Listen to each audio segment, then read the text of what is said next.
Welcome back, Nuggets. This mother Clucker's got some thoughts. Let's ruffle some feathers and get into the video. Hello, everybody. How are we today? I have to say, it has been a clucking week, and I am so delighted to be here, able to hang out with you all. It's like a Friday midday for me, and yeah, it's beautiful. Hello, everybody. Oh, I've got some people in really early. Hello, Kex. Hello, Allo. Hi, Marshmallow. Hi, Katie. Yes, I'm early. Hello, Ice.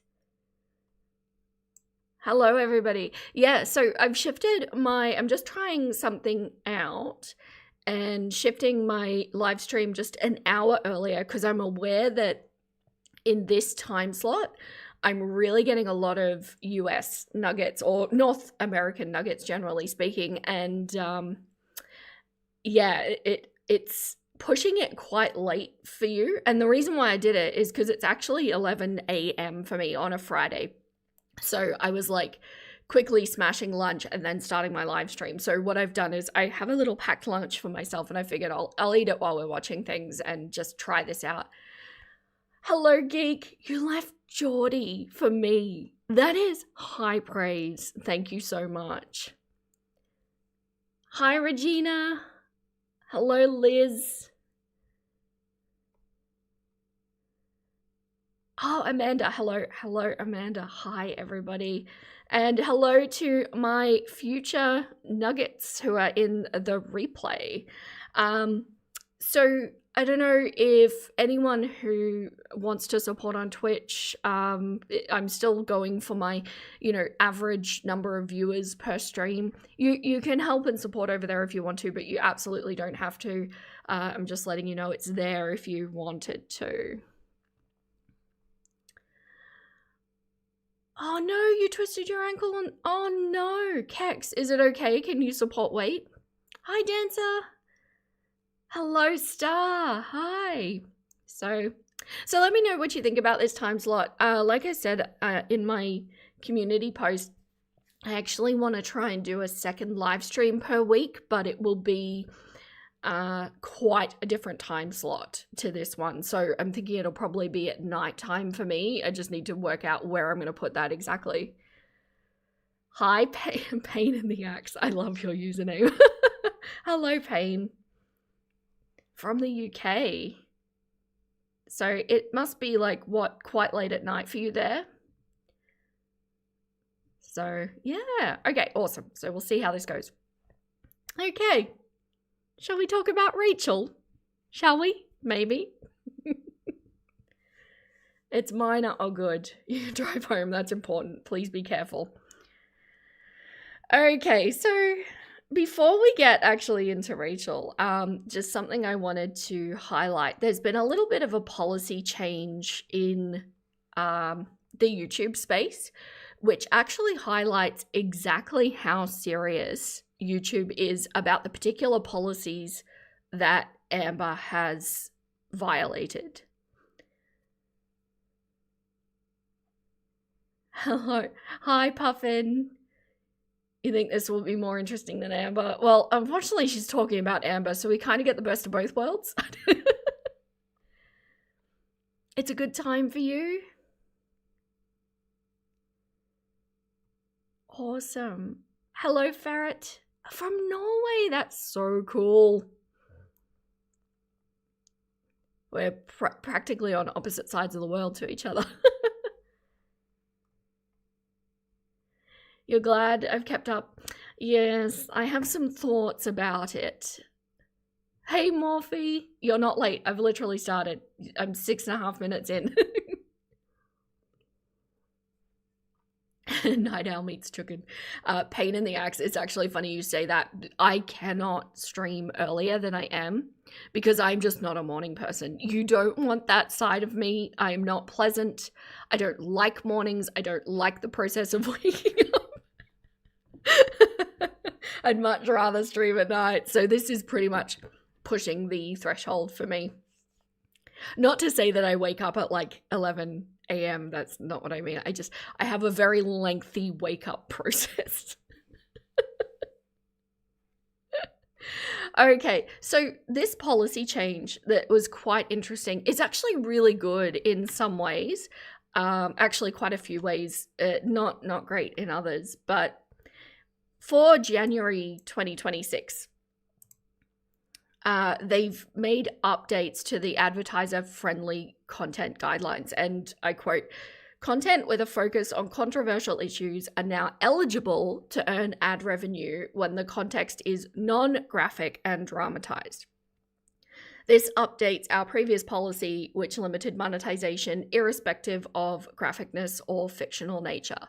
But this is the important part: content which focuses on child mistreatment or conditions," I'm just going to highlight that so everybody knows what I'm talking about, "will remain ineligible for full monetization." So basically what they're saying on all of their controversial policies, whether that's violence or even self-harm policies, were included, just not this aspect of it. What else is there? There's a whole host of them. Probably should have pulled that up.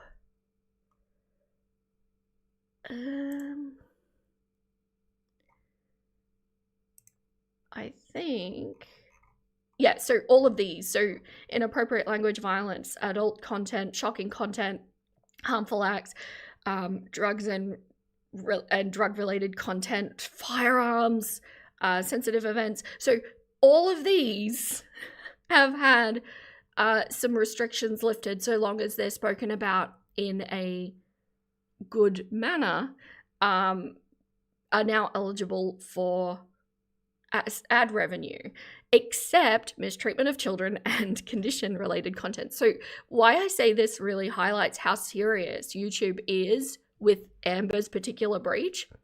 It's one of two things that weren't included in this update.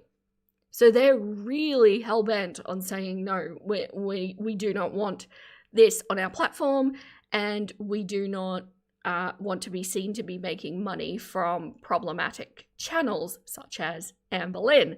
And that's going to be very interesting when she starts doing her content again on the 2nd of February, ready to reapply at some point in later February.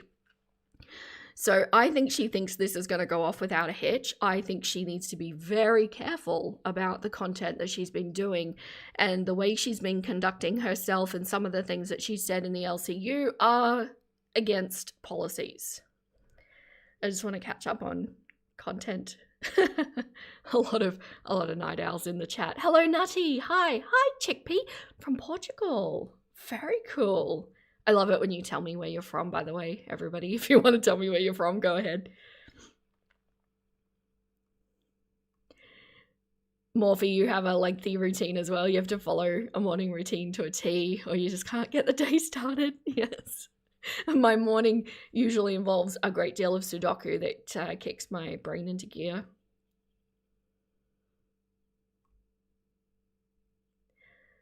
Looks like Rosie won't get her monetization back. Yes, things that she said in the LCU disturbed me too as well, Morphe. I agree.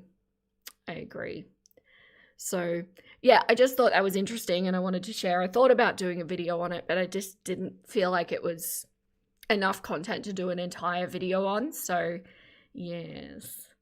Hello, Bunny from Kentucky, USA. Cool.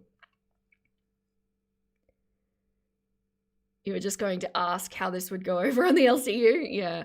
And surprisingly, YouTube has decided not to exercise its option to also demonetize them with Amber regularly guesting. The way they phrase their policies is all of the decision making is completely within their control. We may, we might, you know, things like that. And they've decided not to touch it. Hello, Cantarella. Nice to see you in here. NC. Now, I'm about to get very ignorant. I'm Australian. I claim Aussie rights. Is that New York? Like, I don't know. Rosie is still hawking down the food. Oh, dear. Yeah, she won't be able to continue to do that. Sorry, I can't actually read that comment out without being pinged, Nutty. But yeah, she won't be able to continue doing that on YouTube. Minnesota, very cool. North Carolina. Okay, I was a little off, just a bit. It's the right coast though, isn't it? Got the correct side of America. Yeah, I don't know. Okay, so let's talk about Rachel now. So interestingly, I feel like Rachel is doing the opposite of everything I say. So here's my new advice to Rachel. Definitely continue doing videos on Amber Lynn, continue uploading on a regular schedule, and definitely don't stop speaking. That's the way to go moving forward. Now, I think I sense my little chookin senses. I think the tides are actually changing or shifting for Rachel. And I know that's going to disappoint a lot of people, but I did predict this. It's inevitable. If you keep doing something online, the algorithm will eventually pick you up. You'll eventually find your audience. You'll lose those that don't want you, and it will plateau. Hello, MX Takes on Twitch. Thank you so much for supporting over on Twitch. You're from Canada, and you're the only one in. Yeah, I'm still very new on Twitch, and I haven't really developed a massive following over there, but thank you so much. I really appreciate you supporting. Finally catching a live. Hello, Moonbeam. You're from Utah. Don't judge you. I would not judge. Hello from Northern Ontario, Canada. Conspiracy Mummy Canada. Interesting. Just a note there. You spell mummy like Americans do. I didn't know that. I thought it would have been a little bit more leaning towards the British. That's interesting. I don't know. I find weird things interesting. You're also Australian and you're also Australian, don't know geography that well. Yeah. Have you noticed, Asha, or anybody else, non-US nuggets, the US is kind of the only country that I can think of that deliver their states when they're telling people where they're from, as though we all have them all memorized, which we absolutely do not, by the way. I find that interesting. It's never I'm just from the US. It's an interesting like cultural thing that America has that I've observed.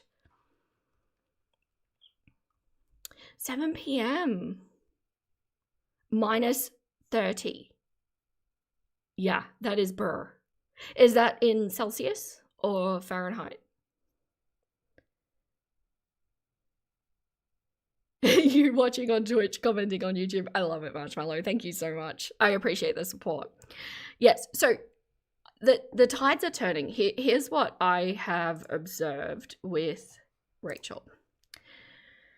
Now, she is still losing subscribers fairly rapidly, and it spikes every time she releases a video, which we've been seeing that for a little bit. But what I will make note of is her views are improving. Now, this is still quite weak for Rachel, but she was getting views like I get, and I'm a fifth of her size. So the fact that the views are increasing, I think, shows that there is actually support, and the downvote ratio on her videos is not as bad. And also, I feel like the comments are not as bad as they have been. So in her efforts of continuing to post, which is what I said would happen, it is going to level out and she is going to regain support. One thing I will say, though, I believe, given her behavior that she's exhibited in recent videos and things that she's been saying, I believe it's safe to say that she has not learned her lesson. She doesn't actually get what she did wrong, and she's going to continue doing what she does, which means inevitably she will cluck up again, because what we're looking at is she did 5 major cluck ups in what it was like between February and November, so like 10 months. It means she's averaging a major cluck up once every 2 months. So we are right on schedule, and I will be here to keep an eye out for it, because I think in the absence of actually correcting behavior, we will see a major incident from her again. It is but a matter of time, and we are on the countdown.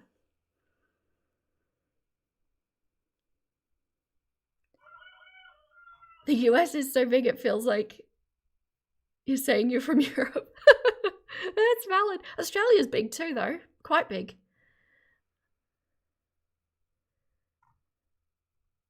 Just catching up on comments. Boulder is one of your favorite places to visit. Hello, King! You just got the notification, of course. You're lucky you got it at all, from what I can tell. You always assume nobody will know what you mean if you just say you're from Tasmania. Yes, it's true. Mainland Australia does tend to forget Tasmania exists. So true.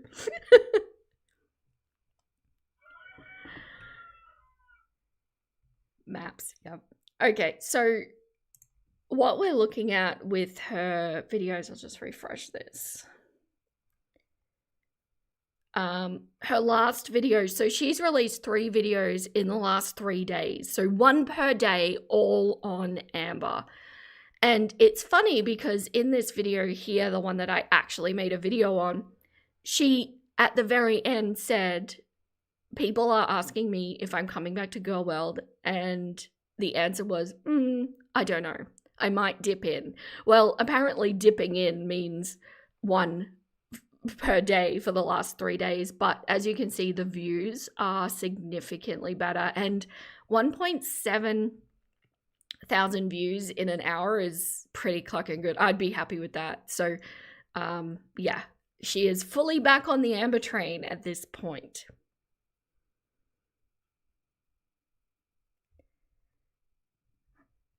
No, we're talking about Amber, not Jacqueline today. I think I covered the Jacqueline video a couple of streams back.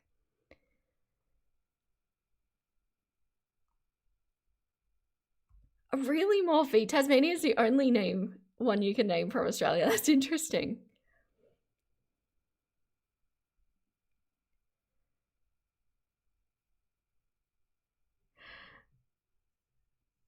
You saw the Jacqueline on the side. Oh, right. Yeah, no.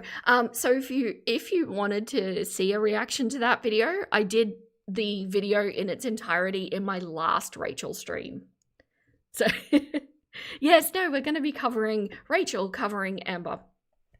And I can see on this last video, I haven't watched any of these. I started watching this video just to see if it was worth doing a video on, but I don't think they're really, I think it's more live stream content rather than a video, but I don't know, unless she says something obscene. But I can see here in this last video, she's got a picture of Emily in the top left corner.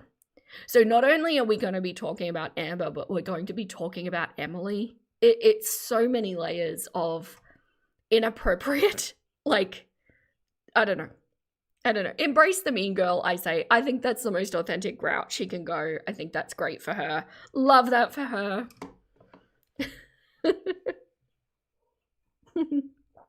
Chicken butt.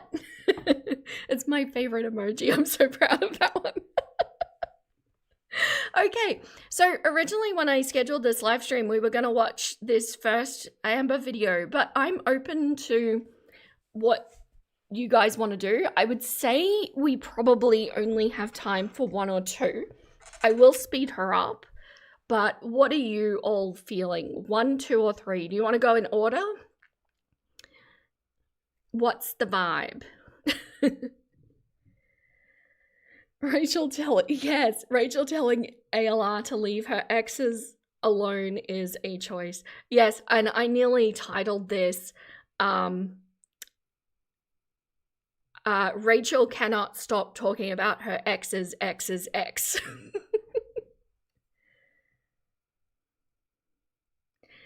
Yeah, there are.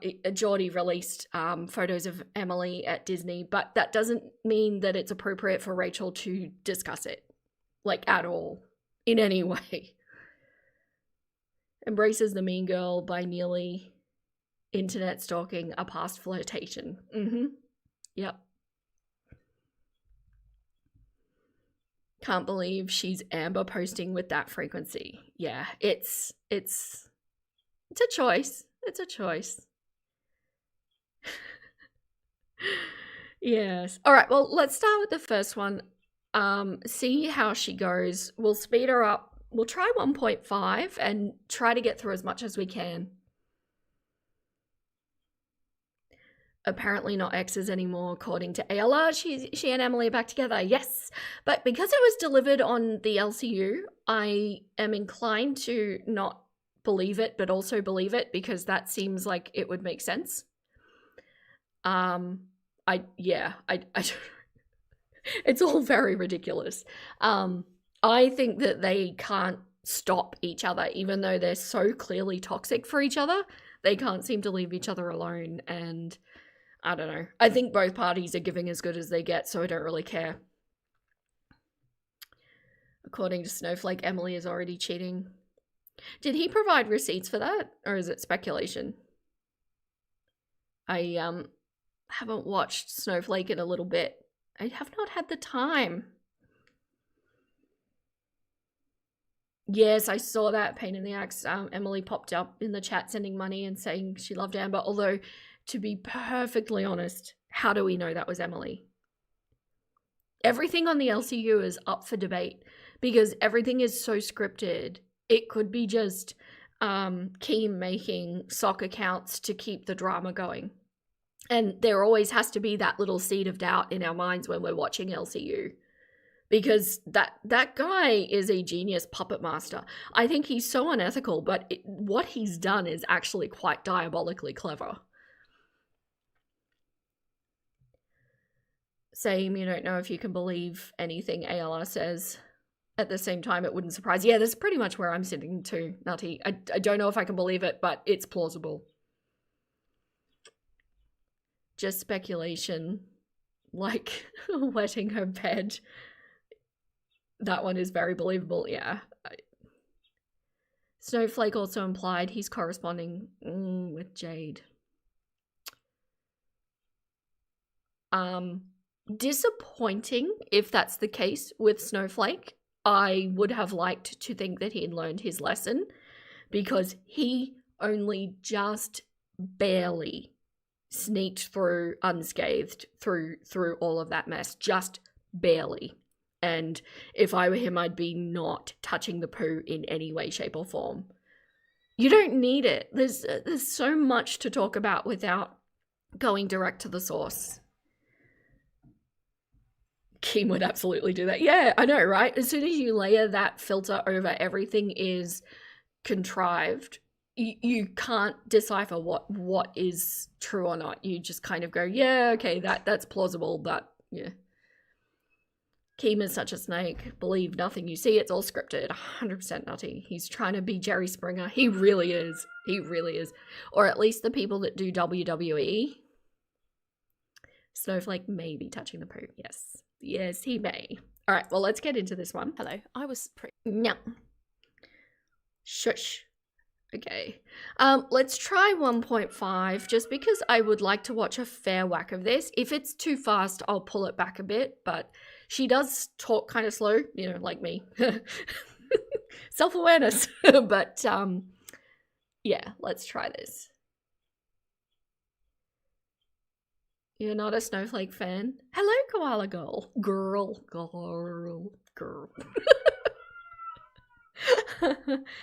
I'm a little, I'm not sure what to think about Snowflake, because he is, I've said I'm a salty Snowflake spawn. 100%.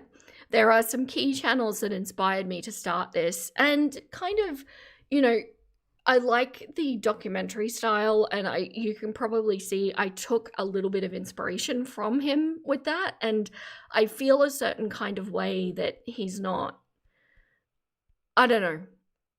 I haven't liked some things that I've seen, and it's disappointing, I think, when you have people that you look up to or inspire you and then they disappoint you in some way. I'm bound to do it too. I'm not saying I'm above that, but yeah.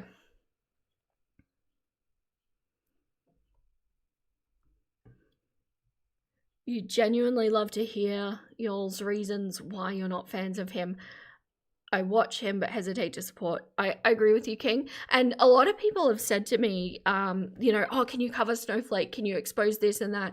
But nobody's actually able to give me tangible receipts that I can talk about, because I don't want to come on my channel and start throwing around rumors, because rumors follow everybody. I want hard and fast, verifiable, you know, fact. But nobody seems to be able to give me that, other than he was a little bit inappropriate on his Discord. But that also could be put down to just his sense of humor. So I don't know what there is, but there's something clucky going on. He is a poo toucher. Yes, he is. You find him misogynistic. That's interesting, Aloe.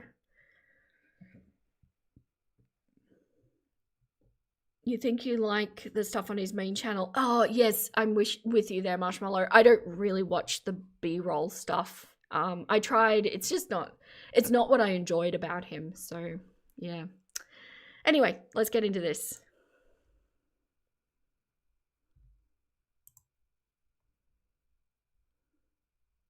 Pretty much set to basically ignore Amber until she got back on her own channel, because she's been in the LCU, on this show, Lolcow Bus. It's a fucking joke. It's awful. The whole thing is fake and scripted as hell, which is why I wasn't going to react to it. However, the reason I've decided to react to it kind of relates to that. So there was an episode the other day, like 2 days ago, where Amber and the two other hosts, Sweet Tea and Scooter, start talking about Beck, and they bring up Beck, and they say, they set a goal, I think it's a goal of like $50, $20 donations or something like that, and they say, if we hit this goal, we'll get Beck on the show, right? Beck had not been contacted and had no interest in being on the show. So it was already quite messed up, because they were talking about Beck, who is going through all this health stuff and who does not want to be involved in this whatsoever. But not only were they... Actually, that's a point, because I saw the thumbnail where they put up, you know, Eugenia was totally going to be on the LCU. I actually think they wound up deleting that stream. I didn't even bother. I thought about making a video talking about how inappropriate that is, but I knew beyond a reasonable doubt that she would not appear on the LCU. And they just start, you know, spouting that all of these people are going to be on. Like, they even said that Emily was going to be on at one point. She hasn't been on. So it's just all trash.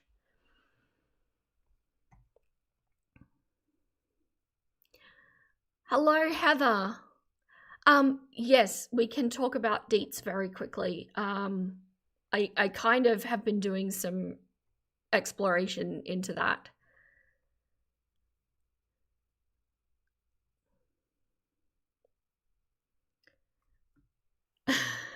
You're late. Why are we watching Rachel? Because she's a lol cow that I cover. No, she's just gone back onto the ALR train, and I think that's interesting. Hello, Alex. Yeah, so with Deets, I'll just go over this very briefly. I did go into detail in one of my videos about what went wrong there. Sorry, one moment.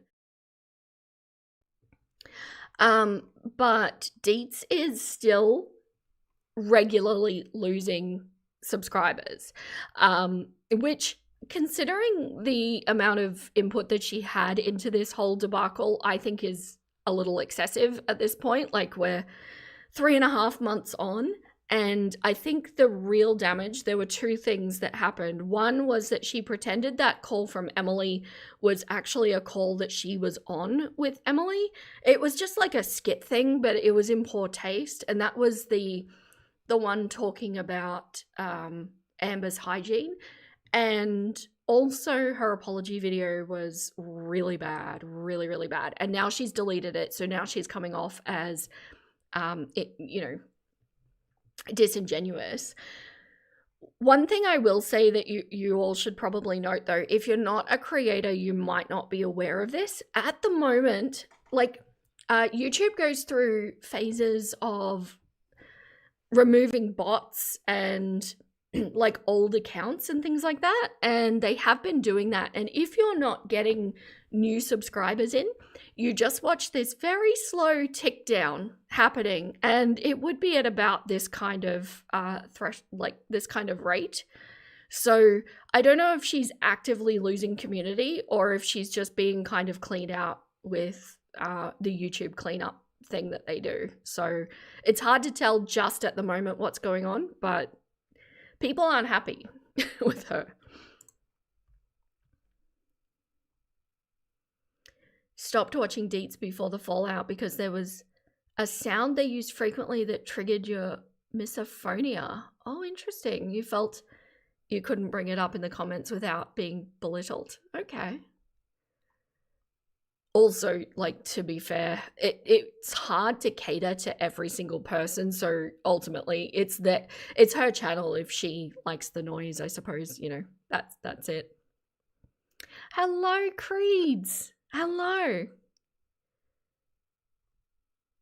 So yeah, that's Deets basically in a nutshell. But I did do a full-on video reacting to the apology video, or quote unquote apology video. But yeah.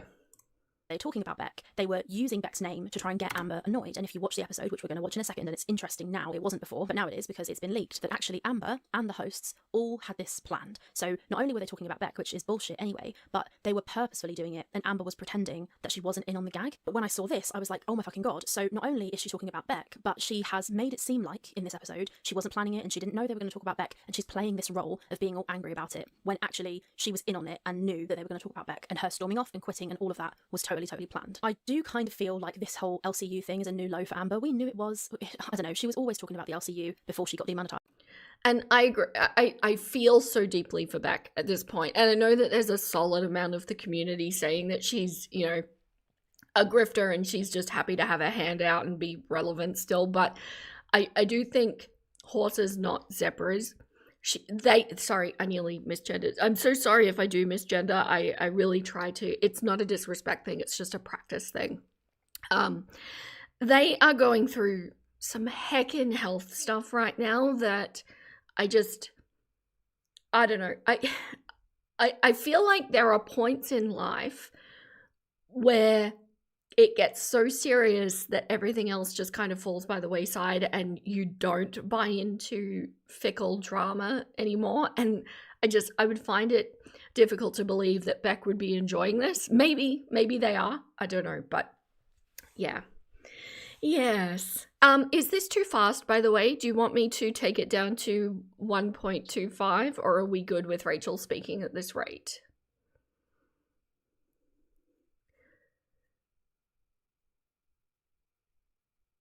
You really just hated how hypocritical they were claiming their own privacy, yeah, while laughing about other people's leaks. Yes, absolutely.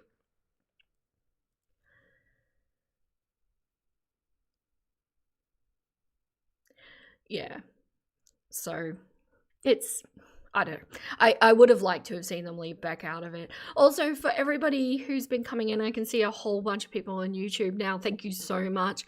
If you want to support over on Twitch, if you've got a Twitch account, please do. I don't mind if you want to like keep up 2 tabs or whatever, because the chat is still quite slow over on Twitch. But if you want to support, I would appreciate it. You're good with the speed? Yeah. Just speak up, anybody who thinks it's too fast. Yeah, okay. Speed is good. All right, cool. I don't know if she's going to get her monetization back. I'm sure the moment she does, she'll be straight off the LCU. There's no way she's going to keep doing this if she can make videos on her own channel. And she has been absolutely insufferable. And some of the stuff she said, I might make more videos in the future about the individual things that she said, but kind of the top line is she's told another 2 rarity stories. She's talked about Beck. Sorry, I just had to swap. I'm eating my lunch. And I'm like, oh no, that just popped up. Thank you so much, old lady. Beck does amazing pet portraits on commission. That's really cool. Is that on, like, you just contact her or them? Cluck. Oh, I suck. I'm trying. Is that just on their Instagram? Or, like, I don't know if someone wants to link it. That's really cool. Thank you so much, Keck. Is that Kex, by the way? Is that the same? I don't know.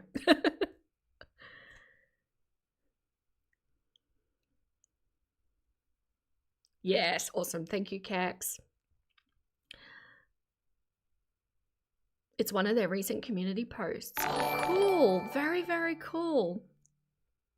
Thank you so much, Liz, for following over on Twitch. I appreciate you.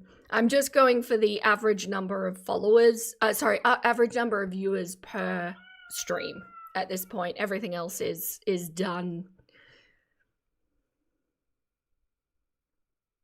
Yeah, that's awesome. Definitely go check that out. I support the support of Beck. They were done dirty, for sure.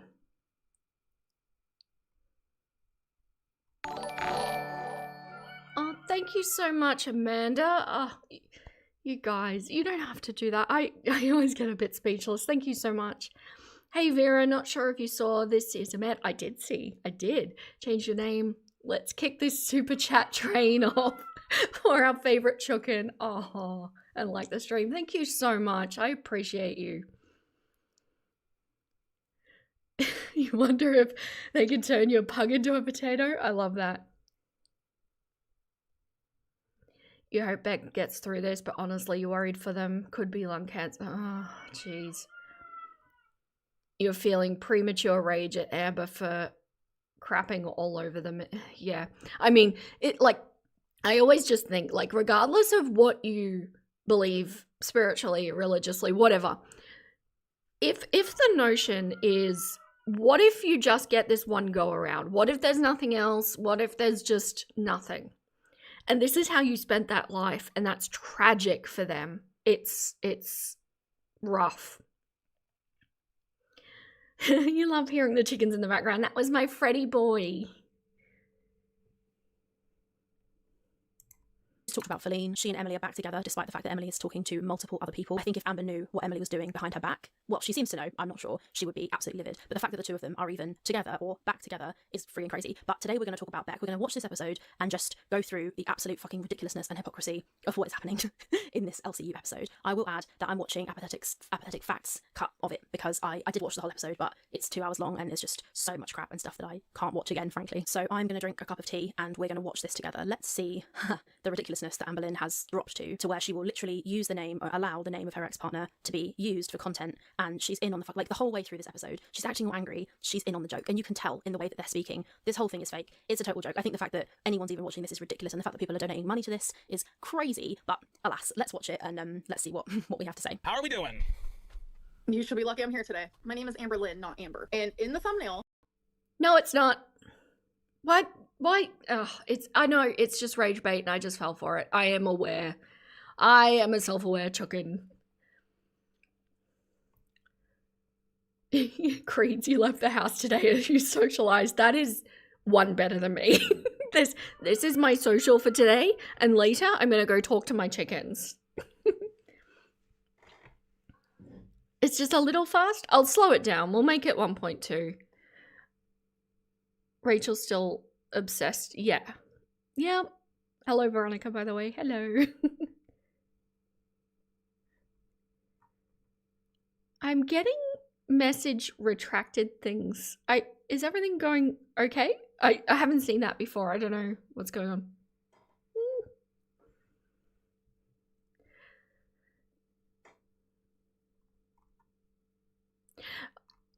You feel embarrassed by how angry it makes you.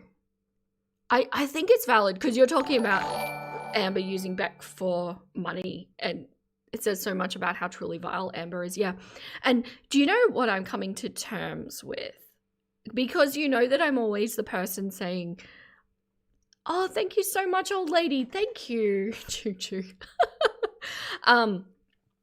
Thank you. I appreciate you. I'm always the person that says people have room to grow. And I'm so, the whole point of my channel is being focused on growth, whether it's my nuggets watching, or even me, or using people as examples and watching them grow. But people have been saying for ages, why can't you see Amber as a lost cause? And it's like, it's not about seeing whether she's a lost cause or not.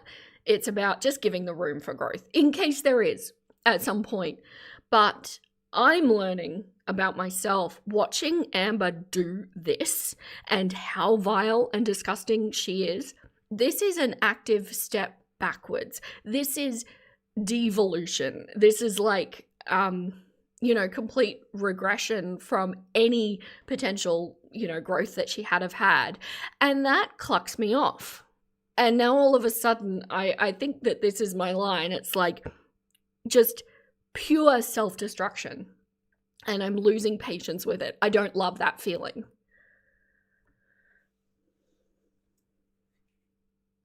Yes, the way she's talking about Beck, you feel upset about it. You're embarrassed that strangers on the internet have triggered so much rage, bordering on hate towards it. Honestly, Aloe, I think that says a great deal about how much of an empathetic person you are. It speaks more about you and the purity within your soul. It's not a bad thing. I think it's a very understandable reaction.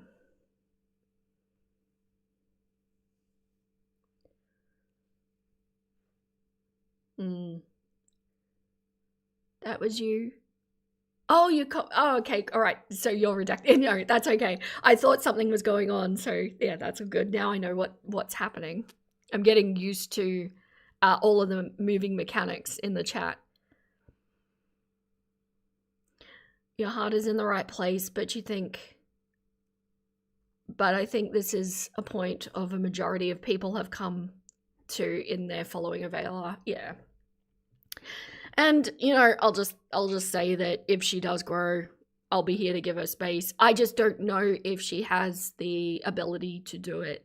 I hate saying that. I just hate it. It's awful. You put Amber versus Tina. Is your name Amber or Amber Lynn? Like my name is Amber Lynn. That's your like. This is so funny. This is a perfect example of her semantics. She goes, my name is Amber Lynn. Technically, her name is Amber. First name Amber, second name Lynn. But my God, she's just insufferable. Anyway, let's just let them argue about her name for a second while I drink this tea. Government name, as they say. My birth certificate says Amber Lynn Reed. Okay, well, out of respect, let's start there. So you should be lucky that I am here because look at the views. If I wasn't here, the views would not be this high. There's a lot of people out there that say I'm not doing enough to push back on you. That is literally all you're doing. That is genuinely all you're doing. Okay, so it's not true, in my opinion, having watched quite a lot of these, well, all of these episodes now. I think this episode is one of the first ones where the feedback started to be positive in the comments for Scooter, because he was finally calling Amber on her shit. And when he put his foot to her neck and he tried, she just acted like an absolute crazy, insufferable narcissist, which I'm sure many of you have seen, hopefully through reaction channels, fuck watching that directly. Scooter has, in part, tried to push Amber and say to her, like, what? Thank you so much, Eyes. I had my mouth full again. Oh, thank you so much. Glad you finally caught alive. You're usually on the replay. Yes, I'm trying out a slightly earlier time slot and I think it works really well for people. The downside is I have my mouth full when people send super chats. Because it's 11:45 in the middle of the day here. Amber doesn't want to change because she doesn't truly see herself as needing to change. I am so with you there, Nutty, and I think that's why we haven't seen any growth. But that's not to say that at some point in her life she won't see a problem with herself. ALR already put Beck's mum through hell when she was sick. Now she's doing it to Beck as well. She's really vile towards Beck, yeah. And it's because I think Beck is such a, like, I don't want to say sweet is the wrong word, but like, I don't know, docile is the wrong word too, but somewhere between those two. And, I think conflict is just so not in their vocabulary. And yeah. But what we're witnessing in this stream here is, oh, thank you, KMCE, for following on Twitch. Welcome. Thank you so much. I really appreciate everybody supporting over there. Thank you. I think what we're seeing here is what I predicted, where the pressure is slowly being ramped up against Amber, because my theory is that Keem probably knows that his time with Amber as a money-making machine is going to be limited, whether it's because she gets monetization back on her channel and leaves, or whether she just cracks the shits and leaves. I think he knows that this is temporary. So he's going to need to kind of play the balance of keeping her there as long as he can, while making as much money as he can, while also giving the audience what they want, which is what we're about to watch here. And so this pressure is slowly being ramped up and up and up. And I believe that Amber won't notice it happening until, you know, she has a complete breakdown on live stream, which we know is inevitable. We're all just waiting for it. And then she'll quit the show or whatever.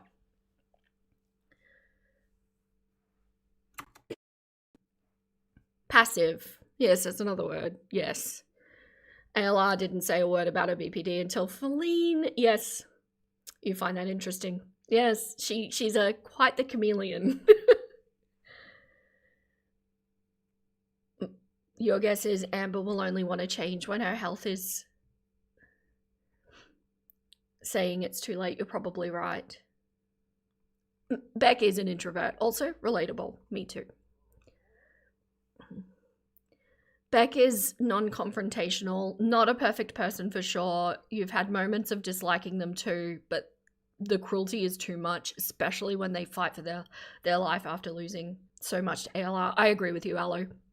And I don't think that it's fair to put anybody on the pillar of perfection either. Like, relationships are relationships. Everybody has a part to play, and sometimes the balance is skewed to one side, but I think it would be a disservice to Beck to at all try and picture them as a perfect person. And I agree with you. I think mistakes were made, and I think they say that mistakes were made.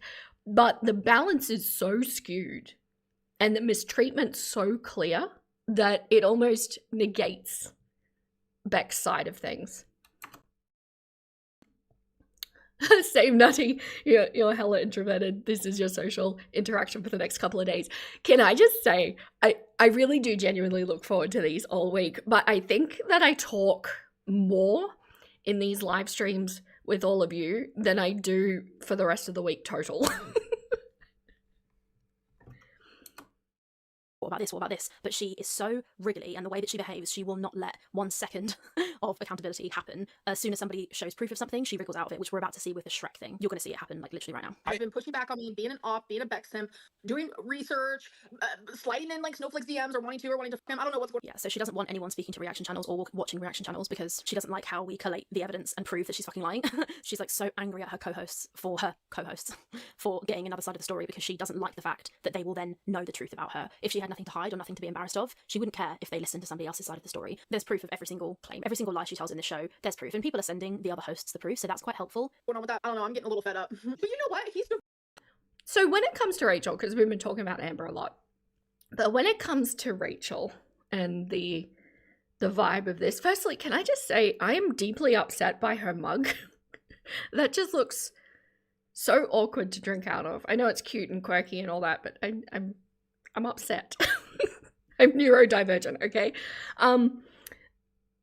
When it comes to Rachel, she is proving herself to either be extremely tenacious or extremely stubborn.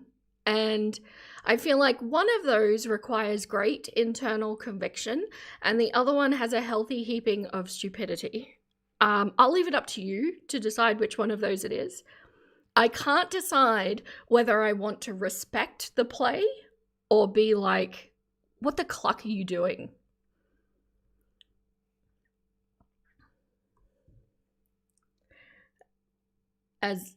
Same as a general, I'm on a talk as needed program. Yes. Even your dogs now respond to facial expressions. Some mugs are pen holders, in my opinion. Asha, I love that. I feel like that needs to be on a t-shirt. I'm just sitting here with my voiced tea in a very plain black mug. It just, I don't know, nothing special about it. Even my mugs are a little bit goth. Divorced. You said you're willing to be a stepdad. He has a kid, you know? You do not get to talk about other people. I mean, that is exactly the case for Emily. Emily has a kid. And the kid, well, we know, I mean, I haven't made a video in so long about Gorl World. I've kind of forgotten what things people do and don't know. So Oh, please. Madam. I am so deeply uncomfortable about her discussing Emily. It's weird. It's never gonna not be weird. But people seem to be accepting it, so maybe I need to accept it too.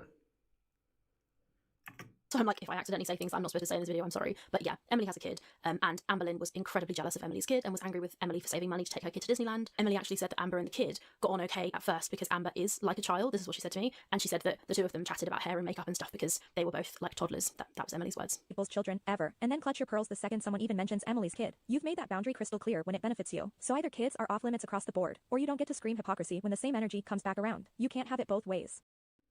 This rumor about me being a chicken needs to stop. Guys, it's not okay. It's hate speech. Very true. Detractor and detractor just falling in love together. Oh. Go for it.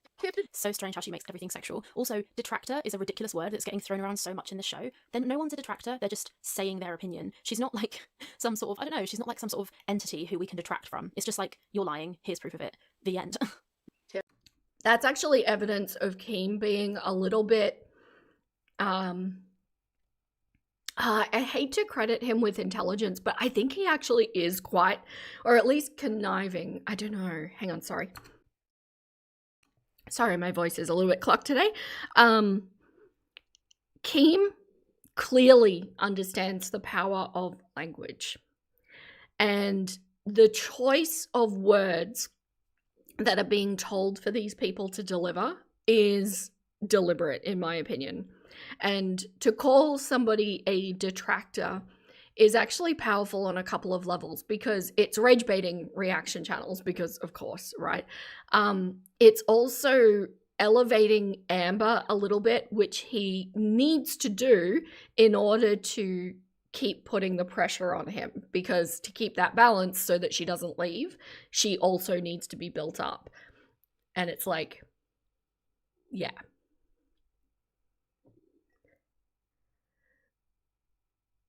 We need Vera's permission to practice our skills. What skills? Did I miss something? I'm so sorry. I try to keep up with everything, but it doesn't always work. Vera is a chicken. What language is that in? You only subscribed because you thought I was a chicken? No, I'm totally a human. I don't know how many times I have to, say that. Totally a chicken. Totally a human. No, wait.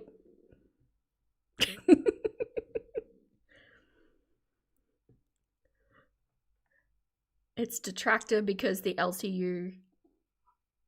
Oh, detractor. That's funny. I don't give a anymore. Grays are open. You have bed bugs, mama. I'll show you a fucking bed bug. We're not when doing I this. shove it up your fucking behind. We're not So doing I'll this send you tonight. a second. Dude, Why fuck have you open up your scooter? You either turn off the mother stupid grays or I leave. It is That's so much better. I have to say, I think every single person in Gorl World like breathed a sigh of relief at that moment when Amber's voice suddenly stops going into your head and you just hear Scooter go, "That's so much better," and everyone is like, "Yep." That was so funny. Also, her face looks hilarious in this screen grab. Mental. She's just a horrible, abusive, narcissistic piece of shit. And the fact that you can see her doing this on this live, I know she's doing it for the content, but this is who she is. This is how she behaves. This is what she has in the tank. This is the energy that she brings. Sorry if you can hear Molly barking at the mailman. Yeah, this is who she is, right? And she's showing us, and that's kind of in a funny way the beauty of this show. That at the very least, we're seeing Amber. Interesting show here from Rachel, by the way. So she's basing all of her opinions on the discussions that she had with Emily. But I think that something that we've seen from Emily is that without a doubt, she is an unreliable narrator. I don't think she can be trusted. There's a whole lot of, I guess, there's, what's the word I'm looking for? Motivations going on from Emily. And to speak in fact based on something that Emily said is interesting. And that means that she's still on Emily's side. Hello, Wide Ride. Hello over on Twitch. Thank you so much for supporting. Your favorite mug is just red with a pink bunny on it and a matching red lid. I love it. I really do. Kettle meat pot. Yes.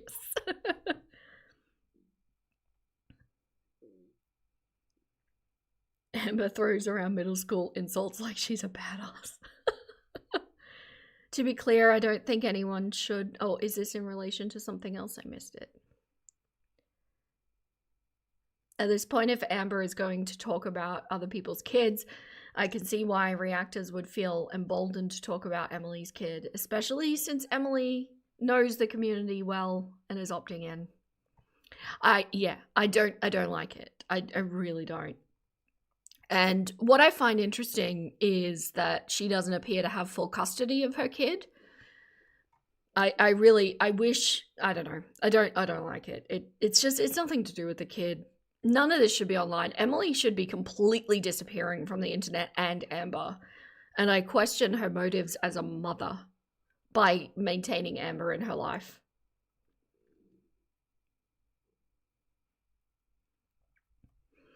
Amberlynn's name is Amberlynn because that's the name she's chosen. We should respect chosen names. Yeah, that's fair. That's fair.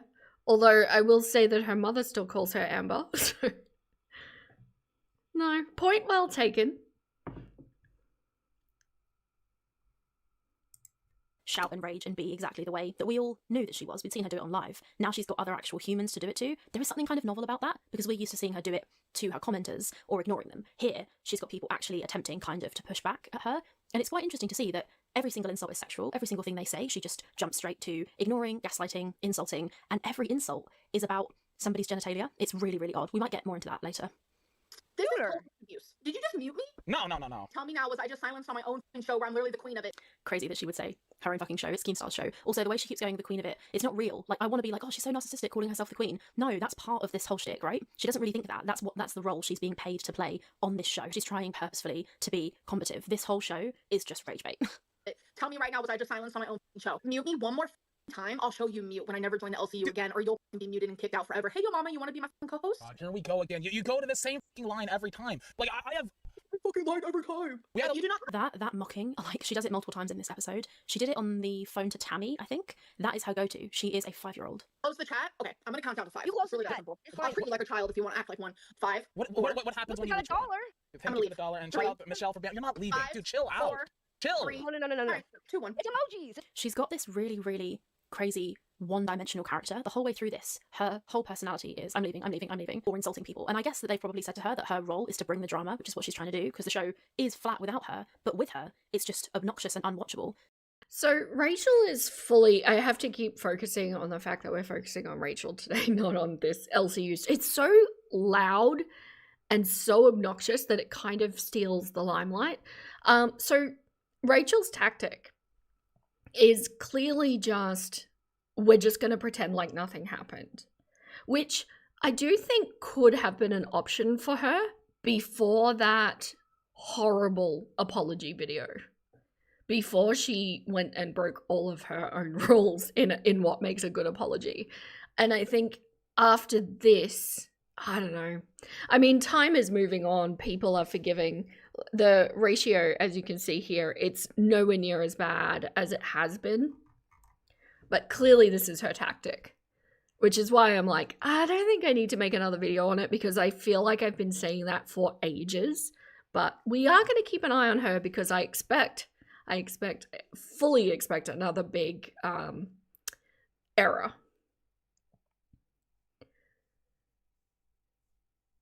You wish they wouldn't bring the kid into it, and therefore you wish Amber would stop bringing other kids into it. Yeah. It's just, it becomes a consent issue, really. And I can only imagine, you know, a lot of us, actually should be all of us, are people that grew up as children where the parents didn't have an online presence. Just because the internet was so new at that time or non-existent. And I can't imagine, you know, kids get, that was Freddie, kids get embarrassed by their parents at the best of times. I can't imagine what this would be like. Can you imagine if kids at the school caught onto this? It's just, it would be awful, wouldn't it? So either way, it's kind of a lose-lose, you know? It's just emojis. Are you fucking serious? Scooter said on Cash today that he's been messaging Beck and Snowflake. You're messaging an actual op. Beck, look, I don't want to get into that. I don't want to get. So I'm pretty sure that Scooter didn't ever message Beck. Or if he did, Beck didn't see it. So that's a bit strange. I don't know why he allows this. Well, I know exactly why he allows. Why does she speak with such conviction there? Why is she's almost speaking in fact? It sounds like it's not the I'm pretty sure Scooter didn't message Beck. That bit's fine. It's the or Beck didn't see it. There's a lot of confidence there that almost implies that she's talking to Beck, which I would be surprised if she was. It's interesting language. What you appreciate about Vera is that she has a good head on her shoulders. Thank you. I do try. I always try to keep myself grounded in my own set of ethics, and every time that I make a video, I pass it through my own filters, and I really try. I'm not going to say I won't ever cluck up or haven't, but I do try. You're late, you ditched Geordie as soon as you know. Oh my gosh. You're the second person. I am so honored. So honored. You have no idea. And actually, I know that there's people in here that are regulars in his chat as well.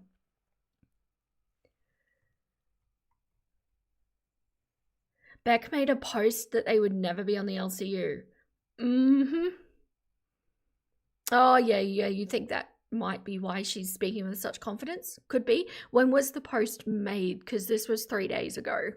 Also, hello, Darkwick. Allows this narrative to come through, but then he admits here that he never spoke to Beck, and he's about to admit that he hasn't even messaged Beck. This whole thing is just so freaking fake. Get into that. So you are messaging them. That's not what I'm saying. I just look. I feel like I Why should. can't you say no? You message Beck? I did. What did you even say? We're not doing this. Let's. No, what did you say? I have not talked to. The fact that she's so angry about somebody potentially speaking to Beck is like she doesn't want anyone's side of the story to come across. She just wants complete control. She can't stand the concept that somebody might speak to Mr. Snowflake or might speak to somebody who knows about her. And the reason that these creators dislike her and have a problem with her is what she's done. Like myself, Mr. Snowflake, anyone who makes content about Amber, they don't dislike her because they've watched other reaction channels. They dislike her because they've watched her and they've filmed the process of themselves watching her. So you can go back on their channels and see their attitude towards her change as time goes on. But she calls these people detractors and says that reaction channels lie about her. We literally all we've done is look at what she's done, react to it, and decide that she's horrible. You can see it in this very video. Beck as of yet. Are you planning to? Oh, ignores the question. I want to go back to.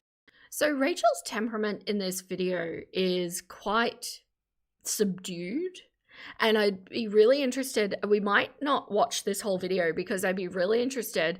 After this one, it got quite a good response. She's got 14,000 views on it. Again, not good for her, what she used to do, but good for currently.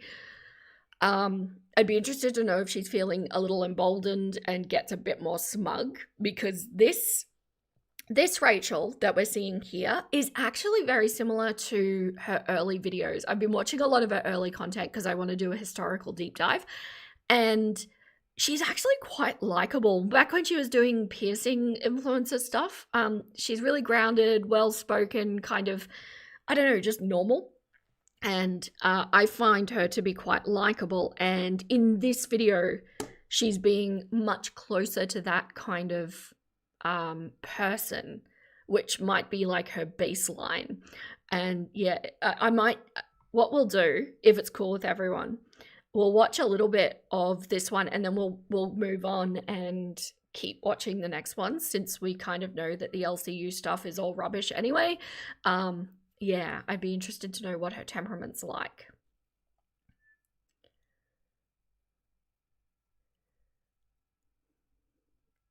Just catching up on comments. Sorry. You usually watch Geordie, but if there's a Vera the Chicken video on, you'll be replay girl to his videos. It's so sweet. I really deeply appreciate that, because normally he's not on tonight. Like, normally this is a day off for him, but, you know, being a small creator, it's really difficult to get traction, and it means a great deal that you would, you know, forego a much more popular, maybe much more exciting, you know, live stream chat. This one is a lot slower than, although maybe that's better. So I really do appreciate you. You'll catch certain YouTubers replays, but not many. I listen to Geordie a lot while I'm doing chores and things like that. But one that I always jump onto is Charlie Gold.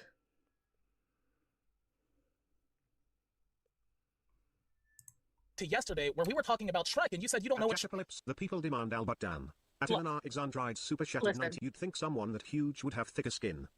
Fuck up with your fat phobic bullshit. And Albert I mean, technically, the fatter you are, the thinner your skin is because it's stretched out by more fat.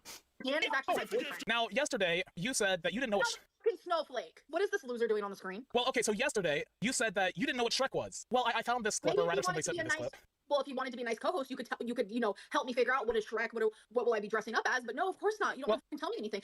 So basically, in the previous live, she says that she doesn't know what Shrek is, which is obviously completely untrue. Scooter here has got proof, good proof, that she knows who Shrek is. We already have other proof that she knows who Shrek is. Not only does she know who Shrek is, she certainly watched Shrek because she called me Lord Farquaad. So she does know what Shrek is. And the fact that she's trying to I am still waiting for my shitty detractor name, because you know how they all have like names that the girls have given them, and I know that most of them are from Chantel, and that's probably why I don't have one yet, but I'm waiting. I want a clever, shitty name. I'm also waiting for my snark subreddit.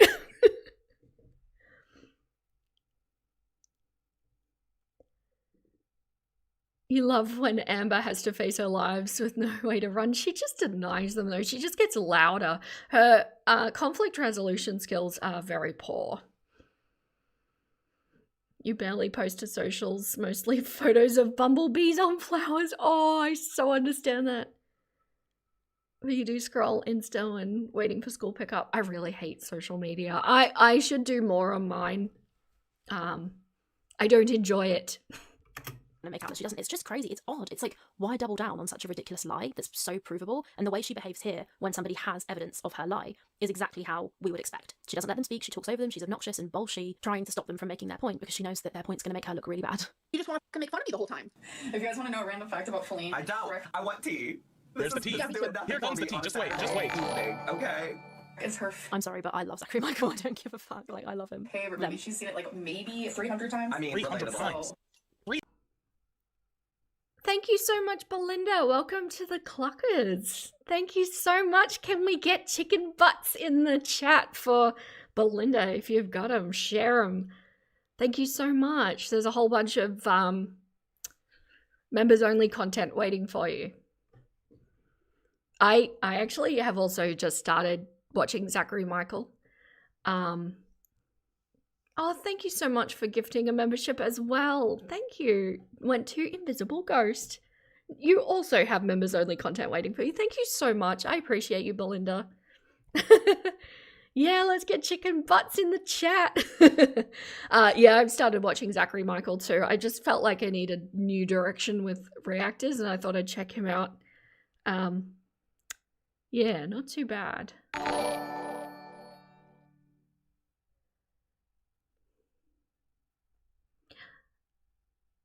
Asha, you joined. Oh, is that? Oh, you got a gift subscription too. Asha, welcome. Welcome to the Clucking crew. Chicken butts. Thank you so much. 300 times she's seen I will say Shrek is one of the best movies ever made. The only movie better than Shrek is Shrek 2. And that doesn't happen very often. Normally the second movie is not as good as the first one. Shrek. Where's that evidence at all? Well, that, See, Sweet Tea is so dumb. She goes, how is that? I mean, I don't know if she's dumb. I don't think she's actually dumb. She's just pretending to be dumb because that's her character, right? She's the nice, sweet, not comic relief, but I don't know, gentle feminine relief or whatever the hell her role is. She goes, how's that evidence at all? Her saying that her girlfriend has watched a movie 300 times and she knows the name of the movie. Why am I even getting into this? She knows what Shrek is. This is just stupid. I mean, she knows Shrek's her favorite movie. That doesn't mean you know the movie, though. Bingo. Do you know who Sabrina Carpenter is? Do you know what she looks like? Probably not, because you're fucking dumb. No, I You do. can know the name, but not know what they look like. Here's what I'm finding hard to believe. So you knew Feline watched Shrek like 300 times, but you don't even know what Shrek is. Like, I'm supposed to believe that? So this whole, she just did it there, this head in the hands and going, oh my god, it's frustration. And it's frustration at somebody who is pushing back on one of her lies. This is classic Amber. She hates it when anybody can prove that she's lying. She will not just go, oh, you know what, I actually have seen Shrek. Or, oh, when I said I hadn't seen Shrek, I don't know why I said that was stupid, sorry. And just leave it. Like, but she goes to her grave on every single lie, no matter how much it can be disproven. This Shrek thing is stupid. It doesn't matter whether or not she's seen Shrek. It's not an important lie, but the way she behaves and acts here highlights other far more important lies. I've only caught a couple of pulpy videos. I It's just a time thing, right? Like there's so many good reaction channels out there and you go, well, there's only so many hours in the day. Gotta share the love.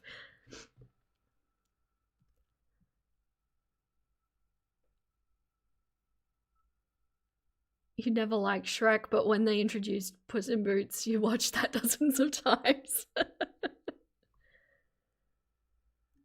Lies like the Casey lie, for example. The fact that she's doubling down so hard on this shows she won't even admit that she lied or misspoke about Shrek. She would never admit that she lied about Casey. It just kind of, I don't know how to describe it. It's just like a really good snapshot on a much smaller scale of what she does do and has done the whole way through her YouTube career. We never watched it together. All you ever do is take me out of context. All everyone ever does is take me out of context. Saying that she's being taken out of context. It's just a fumbling attempt to silence anyone who can prove anything that she said is a lie. She won't admit even to a single lie because even one starts to make the house of cards fall down, right? It's just entertaining to watch her fumble over such a stupid lie. It's okay. It's literally. I also know I know what Russia is, but where the is it located? I wouldn't know what it looked like if That's not a good analogy. someone put it in front of my face. I'd be like, oh look, that's just a.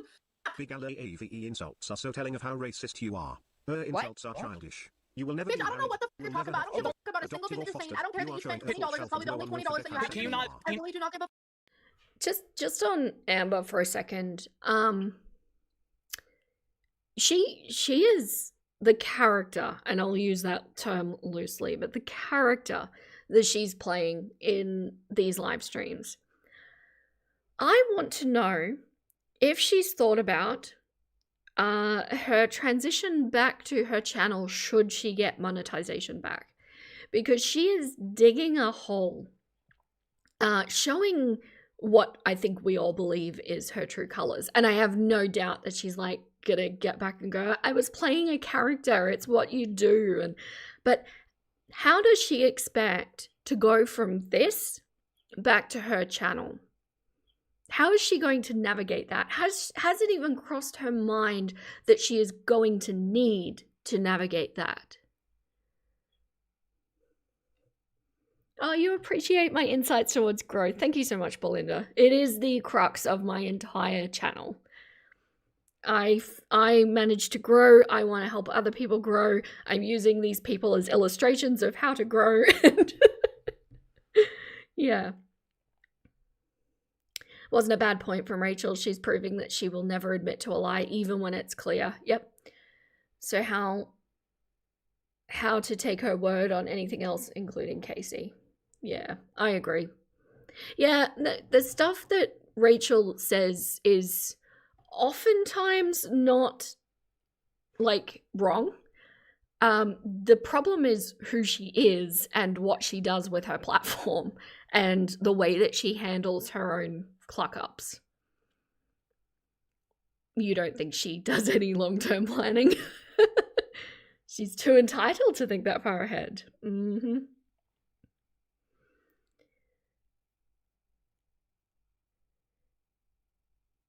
You want to talk? Oh, you're talking French in... Yeah, go ahead. Oh, très bien. I actually know that one. I do not know much French at all.